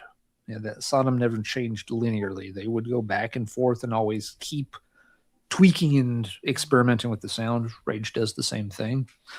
So yeah, I'm okay with Rage. I'm not invested into them the way you guys are. I did, however, in the mail about maybe 5 or 6 hours before we started tonight. This was in the mailbox. I found somebody who had it's a reissue, and I don't like the fact that this got the later logo. That's not what the logo is supposed to look like on the front. But yeah, this is the debut album. Somebody had it cheap in a distro. And when we did the deep dive on their catalog, that was one of the albums that I was like, actually, this doesn't sound so bad now. With some better remastering or better pressings or whatever, I felt like, Reign of Fear, it was one I had marked on my list. Like, okay, if I get a chance to pick that up cheap again, I will. I will give it a much deeper, more thorough revisit. And now I have. And now I did. I think Darcy sent me my copy. Darcy sent me that copy of that. Oh, really? CD. Okay, cool. Yeah. I am not going to go track down every Rage album. I have no desire to do so. But certain ones I will pick up given a chance. They're one you don't see used very often. In the past year, I have seen one Rage CD in a used CD bin. Then they wanted something like $27 for it. I'm just like, nah, no, that ain't happening. No. It wasn't even one I was particularly looking for. So, yeah, we'll see if I get more fully on board with the Rage boat. I could see picking up a handful of their albums here and there over time, but I'm not in a rush to do so. All right, Darcy, you're back. Oh, I'm back already? Yeah, well, we're getting back on track with the right rotation. Okay. We're righting the ship. Yes. Okay. Nautical. All right. We alluded to this band a little bit back when we were talking about Sabbath, and that is some Skyclad. Mm-hmm. Ah, okay. Now I got into these guys because Martin Welkire is the vocalist, and but I'm only really new to Skyclad over the past year and a half. Oh wow! And but these are two of my favorite albums right here. We got Prince of the Poverty Line and The Silent Whales of Lunar Sea. That's a really good one. I only own the first 5 albums, all the noisier stuff. Yep. I have explored some of the newer stuff and even with their newer vocalists, but I think I'm fine with the first 5. And but it's good to hear Martin on vocals again. I love these 2 albums. And the first 2 are great too. Jonah's Ark is okay, but Mothers and what is it? The Bone Idol? Burnt Offering for the Bone Idol. Great album too. But yeah, I'm new. I'm within I knew of them prior to that, but I'm basically about a year into them. Right on. Avoid Folkymon. Yeah, my Folkymon is gone. Yeah, that one I haven't even heard. And you're not the first one to tell me that. Yeah. That's where it starts to kind of come off the rails. Yeah. I'm trying to remember when I got into Skyclad. Because I knew Sabbath, I became aware of Skyclad pretty soon when they got going. But they were another one where you just couldn't find their stuff stateside. I'm late to it because of that. Yeah. I know when I got the debut. I got the debut on November 1st of 1995 because I was at a big scientific conference and it was the day after Halloween. It was at a record store in Pittsburgh. But I don't know if that's the first Skyclad album I had gotten or not. It's possible I got the 2 that you just showed, Darcy, Silent Whales of Lunar Sea and Prince of the Poverty Line. I either got them... I really think I probably had those 2 first and had to work my way back to the debut just because I couldn't find the debut. Skyclad were cool. I will admit, they are a band I got burned out on. They cranked out a lot of albums pretty rapidly. and they were hard to find, and they were expensive. And for me, it felt like after the first several, the quote unquote their gimmick, which was really lean. They're one of the first bands in any style of metal to really lean into the folk thing, not just with adding a fiddle to the music, but wearing the costumes and everything. Ren Fair. Having yes, that's a good way to put it, Marty. Having that kind of Ren Fair image about them, it just kind of wore itself out on me. I got burned out on them. I was like, okay, next time it's going to be, let me guess. Martin will come up with, some tongue-in-cheek, little pun for the cover Punny, title. Again, Silent Whales of Lunar Sea. Ha ha ha. It started to run its course on me. So they're a band I have not revisited a whole lot in, say, the past 10, 15 years. And to be honest, when I haven't really reconnected with them. I'm like, this stuff sounds a little dated at times. Certain albums I still like. The debut, still pretty good. Silent Whales of Lunar Sea, that one still has some of my favorite songs. But some of the others, when I revisit, like Jonah's Ark and stuff, I'm like, meh. Yeah, I think now I remember why I kind of left this band. So I think they're a band I kind of got off the boat on, more or less, eventually, but was on board for a while there in the 90s. Again, I'm late to them because I heard of them, but I could never find the stuff. And Wayward Sons of Mother Earth was super hard to find. In fact, I had a dub of it through tape trading. And finally, when the internet became a thing, I finally got a copy of it via eBay at a reasonable price. And, I followed them up through Folkymon, and I liked pretty much all the records, some more than others. It is kind of a shtick after a certain point, the punny, double meaning lyrics and stuff, which is cool, but Alan's right. It does get a bit old, but I stuck with them up until a certain point and then kind of dropped off. I know they have a new singer now, and they were on the 70,000 Tons of Metal boat. I watched part of their performance, and it didn't even sound like the same band. And it isn't because of the singer. This the whole the music. It wasn't necessarily metal. I don't know what it was like It sounded like a different band. I didn't recognize any of the songs. Like, whoa. And yeah, didn't get it. But good band. Alan, good pick, Darcy. Good one. Yep. Let's see. Okay, yeah. I am very late to most of this particular scene, but a good band to represent it is Verathron. Greek black metal, other than Rotting Christ, I just never investigated that scene. Never knew a whole lot about it. I discovered Rotting Christ probably the same time a lot of folks did when Triarchy of the Lost Lovers came out. Instantly liked it. I thought it was a really cool and unique sound. I played that album to death for a long time and worked through a lot of the Rotting Christ catalog through tape trading. Got to hear all the older ones, liked all of those. But then when Dead Poem came out, I wasn't so keen on that one. I felt like it was losing some of that darkness, just becoming more gothy, and not necessarily in a great way. A lot of bands were doing it there in the latest 90s. The goth metal thing was real, and I didn't mind it, but I wasn't nuts about a lot of it either. And I just never really found out about many of the other Greek metal bands. Somewhere in the late 90s, I did get a promo tape from, I think it was Zemiel. I might be wrong. Jeez, that's a good band.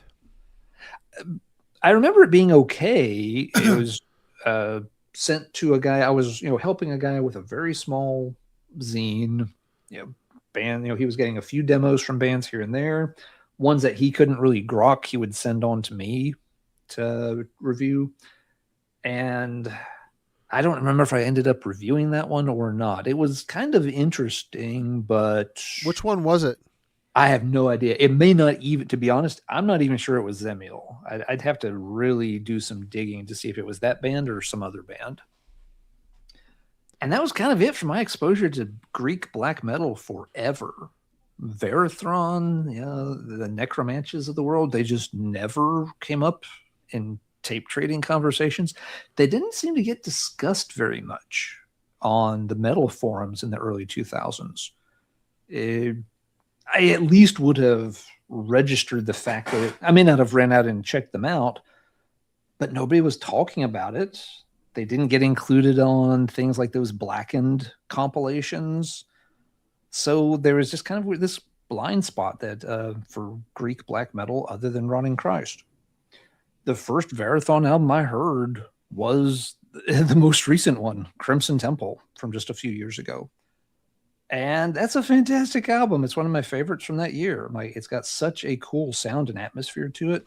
So I've been working my way through parts of the Verathron catalog ever since. His Majesty of the Swamp, that's a very cool album. I've got the one after it. What is it? Walpurgis Night? Yep. I need to spend some more time with that one. It made a good first impression, but it hasn't really sunk in. I've picked up 2 Necromantia albums since then. Haven't spent a lot of time with them. Verathron's like, yeah, this is cool. The Necromantia ones are kind of like, it's different, but hasn't really completely captivated me. So I'm working on it. I am improving my Greek black metal know-how beyond the obvious Rotting Christ points. But it is weird. It's just somehow it's something that never really got scooted in front of me where it was visible. And I could be like, oh, well, that sounds interesting. Let's check it out. Somehow it never was on my radar. Weird. Where are you all with Greek black metal, Verathron in particular? Clueless. No idea. Mm-hmm. I wrote down that title. I'm going to check it out, but I got nothing to add on that one, to be honest with you. I'm brand new to him myself. Marty, you can, I'm sure, have a little more background here to fill in some gaps for me. No, Darcy. I mean, I somehow evaded all of the Greek black metal forever. Really? The first Greek black metal I heard,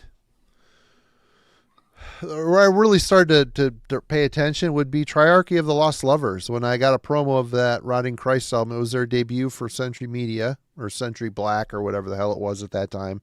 And I was really kind of captivated by the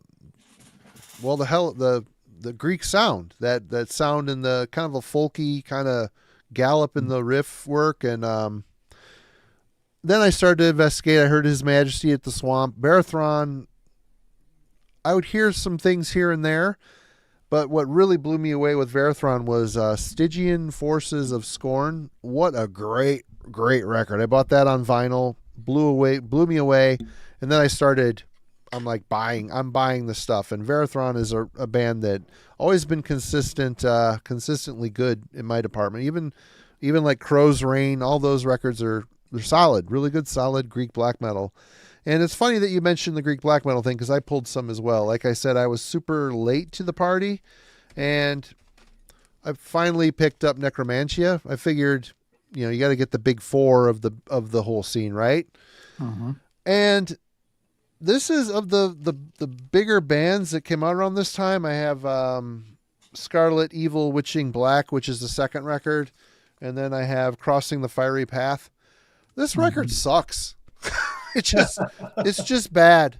And this one is marginally better. It's a little bit more twisted. It's got 2 basses. That was kind of their thing. That was kind of their thing, and it works a lot better on here. The songs are a little more twisted and evil sounding, but I just said I'm good. If people in the chat, you want to direct, oh no, you need this Necromantia record, maybe I'll investigate. Yeah. But I was much more impressed with Verathron and Rotting Christ, and some of the other bands. Another band called Mournblade. They're kind of a Gatus. I really liked the Gatus. The Weaving of the Fates band. Weaving of the Fates record, great record. Okay.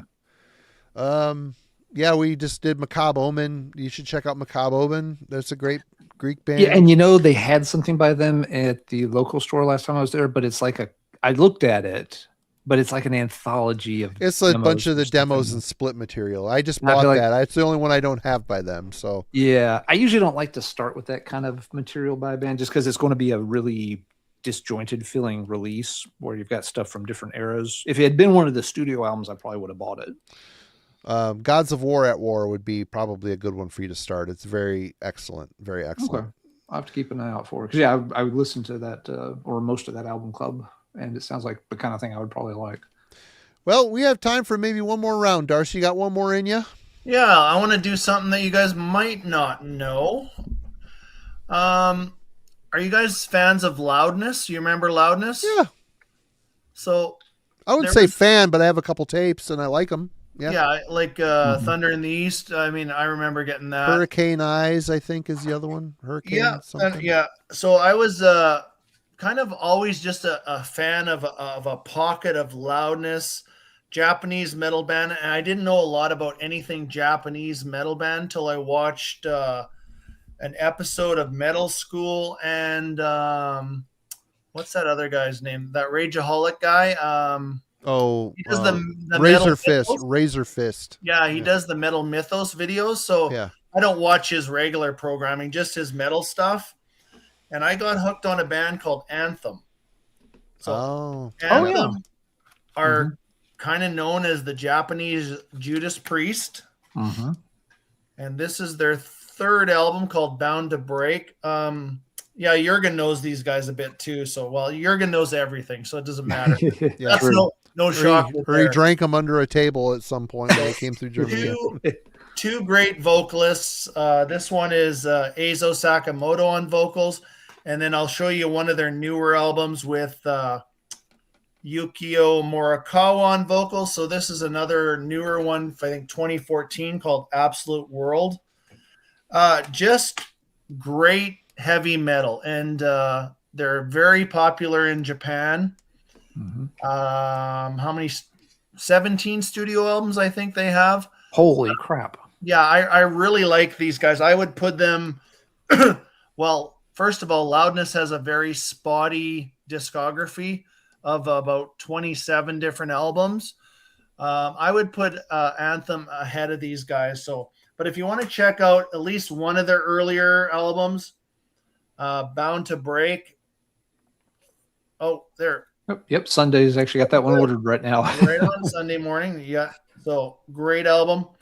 I've even done a ranking on these guys now because I know their catalog that good now.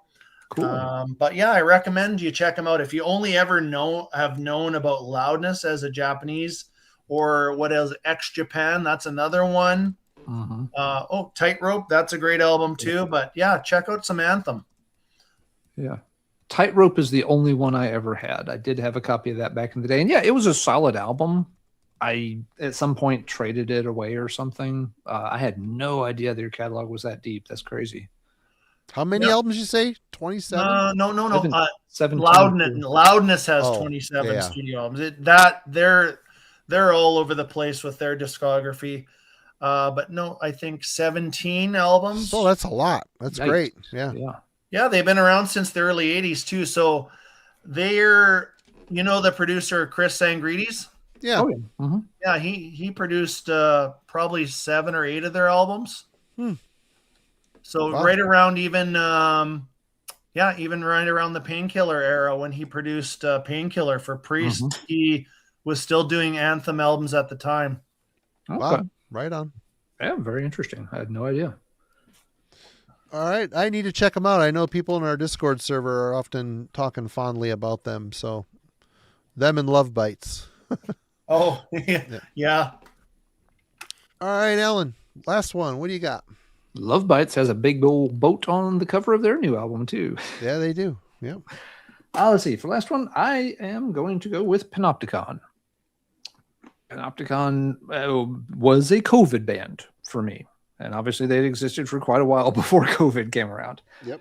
But I did not check them out until we were all kind of in lockdown and reconnecting with music and discovering new things because that's Sorry, Alan, is that black metal? Yep, kind of a U.S. black metal. Austin's the co-owner of Bind Rune with Marty. Okay.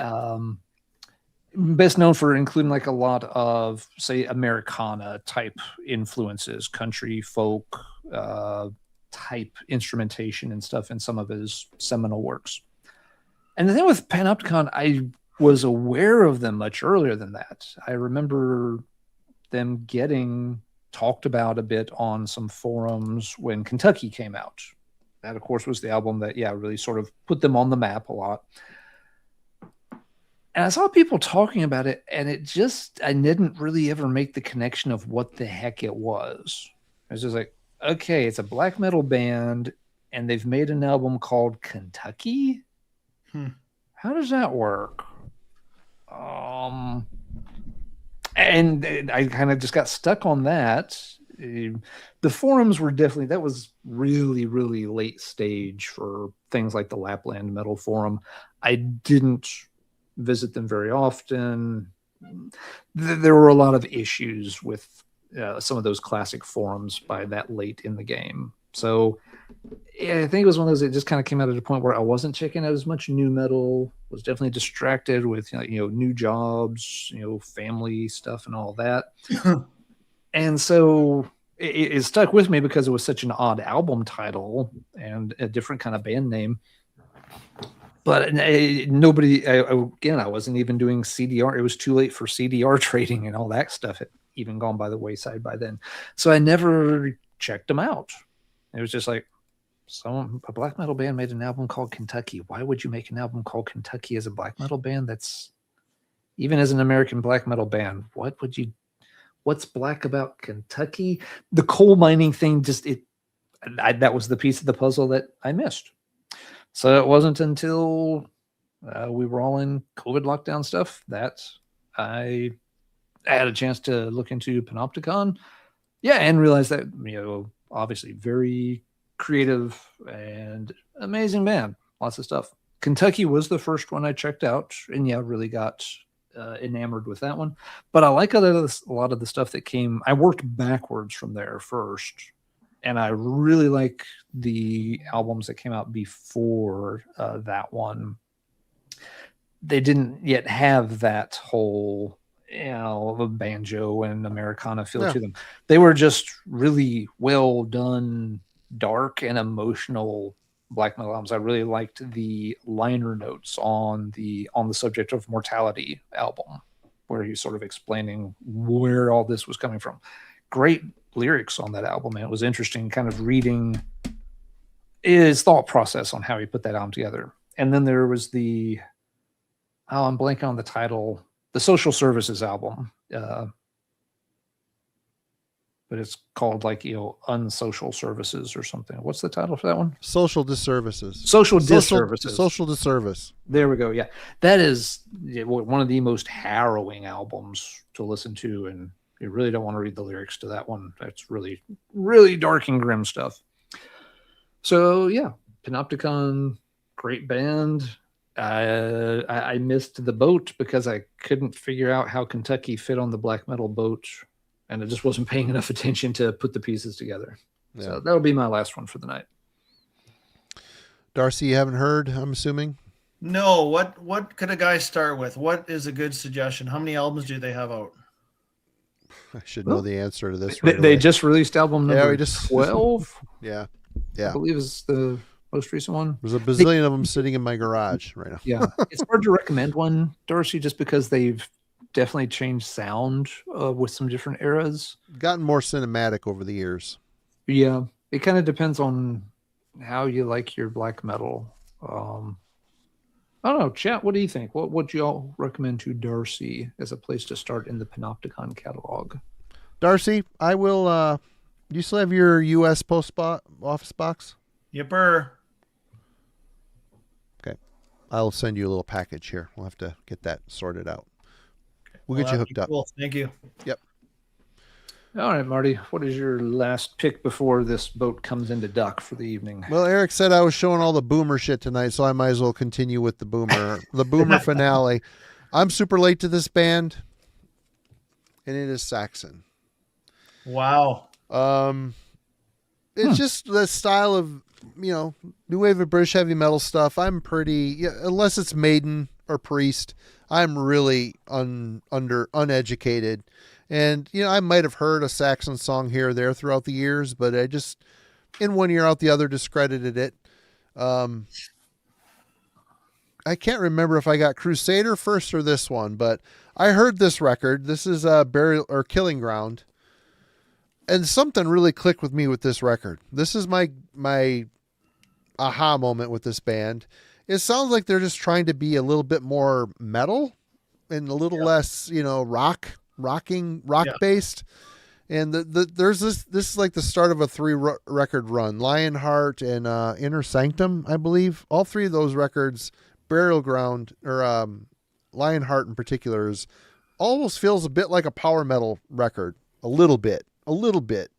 Yeah. So this is like a 3-album run by Saxon that I've always kind of gravitated towards. Had to buy the vinyl. I own 4 or 5 Saxon LPs on vinyl, and I've got a handful of the CDs as well. But there's no way in hell I'm going all in and buying the run. We did that. I'm still sufficiently scarred from us doing the album ranking. I know, Darcy, didn't you do it kind of recently-ish? Darcy did that with us. Yeah. We did that with Oh, King. That's right, with King. Oh my God. Yeah. I'm still scarred from that. But yeah, that for me is the aha moment is Burial or Killing Ground. What do you guys think? Darcy, we'll start with you. Well, first of all, the 2 that you have those are years apart. Wow. Are they? Okay. Well, that's 84, and Killing Ground is probably 2009, maybe something. I also have Lionheart on vinyl and the Inner Sanctum album on vinyl. Yeah. Actually, yeah, because Lionheart is from 20. Anyways, that's a great album. That's a 2014 album, I think. That one has Jorg Michael is on the drums on that one for only one album. But yeah, you picked a couple good ones. My entry point for Saxon was one song, Denim and Leather, and then I went away from them for some reason. I don't know. They did not click until Crusader. Yeah. 1984. And when you go back to even check, Crusader is not a solid album throughout. It has a great track. It has a great album cover. Yeah, a very cool but cover. It is not a solid top 10 Saxon album by any means. You'd have to go back to Wheels of Steel, stuff like that for that type of stuff. But anyways, Killing Ground, good new one. But yeah, 1984 was my real hop on the boat point there for the Saxon. I really like Thunderbolt too, but I don't own a copy of that. I like that one as well. Yeah, Thunderbolt's a great album too. What about you, Alan? I got into Saxon in high school, and I first heard them on the 79 Revisited compilation for New Wave of British Heavy Metal. I think it's the song Motorcycle Man that's featured on there. Yeah. And started checking out their stuff as soon as I could. I started finding some of the albums here and there. And you could find them very cheap at record shows back then, or like $5 and less cheap. You could even find some of their cassette tapes in those like Camelot cutout bins. I'm pretty sure. I got Denim and Leather in like a Camelot cutout. The cutout bins were legendary. There's so many cool things in those things. Yeah. And yes, I checked out a lot of the early stuff. Denim and Leather, the live recording from that era, The Eagle Has Landed. Power and Glory is a really good album. People used to like that one, and I've noticed in more recent years people seem more down on it, but Power and Glory, This Town Rocks, that album rocks. The only one of the early ones I missed back then was Strong Arm of the Law. Somehow I managed to work all the way around Strong Arm of the Law. I just never came across that one for whatever reason. Later Saxon, I heard a little bit here and there. Unleash the Beast, they kind of resurfaced in terms of visibility for a while there. So I checked out that one. I think I had Killing Ground as well when it came out. And then we did the deep dive with Darcy, and I got to fill in all the gaps talking with King and him about the albums I hadn't checked out, some of which are good. They have some rough spots in their catalog too. they're not a band I go back to frequently. I don't feel burned out on them. It's not a Skyclad issue where I just feel like, I think maybe I'm done with that band. With Saxon, it's like, I know the early stuff well enough. I just don't need to play it that much. And some of the later stuff is cool. They are not a band I want to try to track down every album for. I don't want to pay $17.99 for tons of Saxon albums. They wouldn't get enough play to justify the investment. But they have done more good albums than bad. There's even a couple of the odd ones that, if you listen to them from the right angle, they're okay. What is it? The one with the giant S on the cover, is that Destiny? Yep. Yeah, even that album, okay, it's not a good heavy metal album. No. But it's not a bad 80s rock album. That's their Def Leppard album, basically. And as a Def Leppard album, it's okay. If you're listening to it wanting to hear Denim and Leather or, Zombie Ritual, you're going to be sadly disappointed. If you want to hear Hysteria, you could do worse. So, yeah, even some of those kind of things. The what's the one with the girl with the apple on the cover? Oh, Innocence is no excuse. Yeah. Even that one's not bad for what it is. No. It's just not amazing. It's not on par with what they did earlier. No, I laugh because when I that was one of my, that's in my top 10, and King shit all over me on that one. He's like, yep. I was just laughing at him because he didn't go off on me, but he's like, what the fuck are you thinking? I'm like, I was thinking the same thing about some of his picks. I'm like, what the fuck are you thinking? Yeah. Right? That was the fun of it. But yeah. That's a decent album, by the way. I think that one has the Christopher. No, the Destiny has the Christopher Cross cover on it. Yeah, that's Destiny. Yeah. But so yeah, the Saxon, kind of cool. I've been, I guess you could say I've been on board and off board a few times, but yeah, overall a cool band. Yeah. So there you have it. Hope folks have enjoyed it. Darcy, thank you very much for hanging with us tonight. It's always fun to have you on the show. We would have you on more often, but we understand you're a busy guy, and we really do appreciate you taking the time. No, I will. I'll be available, and I'll book with you tomorrow because I want to come back sooner than later. Great. That's awesome. Yeah.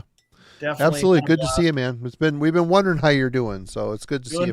Doing fine. Glad to be back. Had a great time. Thank you. Good deal. And thank you to everybody in the chat for hanging out. Lots of great comments, cool side tangents. And we appreciate folks fact checking us also and helping out when we get stuck on a name or date or title. That's always cool to be able to get the information fixed in real time for folks. So thank you all very much for that. Marty, you've already done some show notes. Anything else so that we want to run through one more time? Yes. Yep. Sabbatharium Hour tomorrow night at 9:00 Eastern. The boys' second episode of this Doom Stoner Crust friendly show on Metallurgy. Come check it out. Logan and Rick did a really good job on the first episode. Looking forward. I hope I can watch it live tomorrow night. I want to try to. Yeah, Aaron the Metal Theologian will be joining them, and other than that, do you have an album club set for next week? Yes, it is. Acheron's Rites of the Black Mass is what we'll be discussing on next Wednesday. So there might be a review coming. We'll see. Today dropped the Chemist review that Logan and Jimmy did together. And fine job they did. They did a fine job on it. So good. Lots of stuff. Yeah, good stuff. A lot of content on the channel. Go check it out, and please go check out 6 Strings 9 Lives. There's a link right down there below. There's no excuse for not clicking on it. You can't be that lazy that you won't scroll half a page down to click a link. Right on. And then here we go. Ben might be submitting an Emptiness review this weekend, so there'll be another review coming hopefully soon. Good to see you, Ben. And Darcy, you got anything coming for a upcoming video you'd like to advertise? Yeah. I got a couple ideas coming up. I'm going to be doing an episode of I'm going to do a video on some vocalists that I think still have what it takes and have not lost a lot on their range and things like that. I got a kind of good 10 that I've picked out, and the usual updates, some ranking videos. Come back and hang out with you guys. Like I said, sooner than later. Oh, yeah. I had a great time again. And thanks to everybody in the chat. You guys are special. I don't mean that special, but you know what? You found a great channel to hang out with these guys every week, and I'm just blown away that you guys are still just episode 266 already. It just blows my mind. And keep up the good work, you guys. He hasn't smothered me with a pillow yet, or put antifreeze in my my iron claw. Yep. And yeah, Simon says he's got a video coming, so go check that out on Explosive Action. I'm sure his next video will bang and slap, and bang and slap. And there's a joke there if you've been paying attention to. Yeah, that was Explosive funny. Action That was lately. funny little addition. Yeah. All right. Well, everybody, thank you so much. We appreciate you. We will see you tomorrow night and next week. So have a good one, Darcy. Hang out. We'll jibber jabber. Cheers, everyone. Have a great weekend.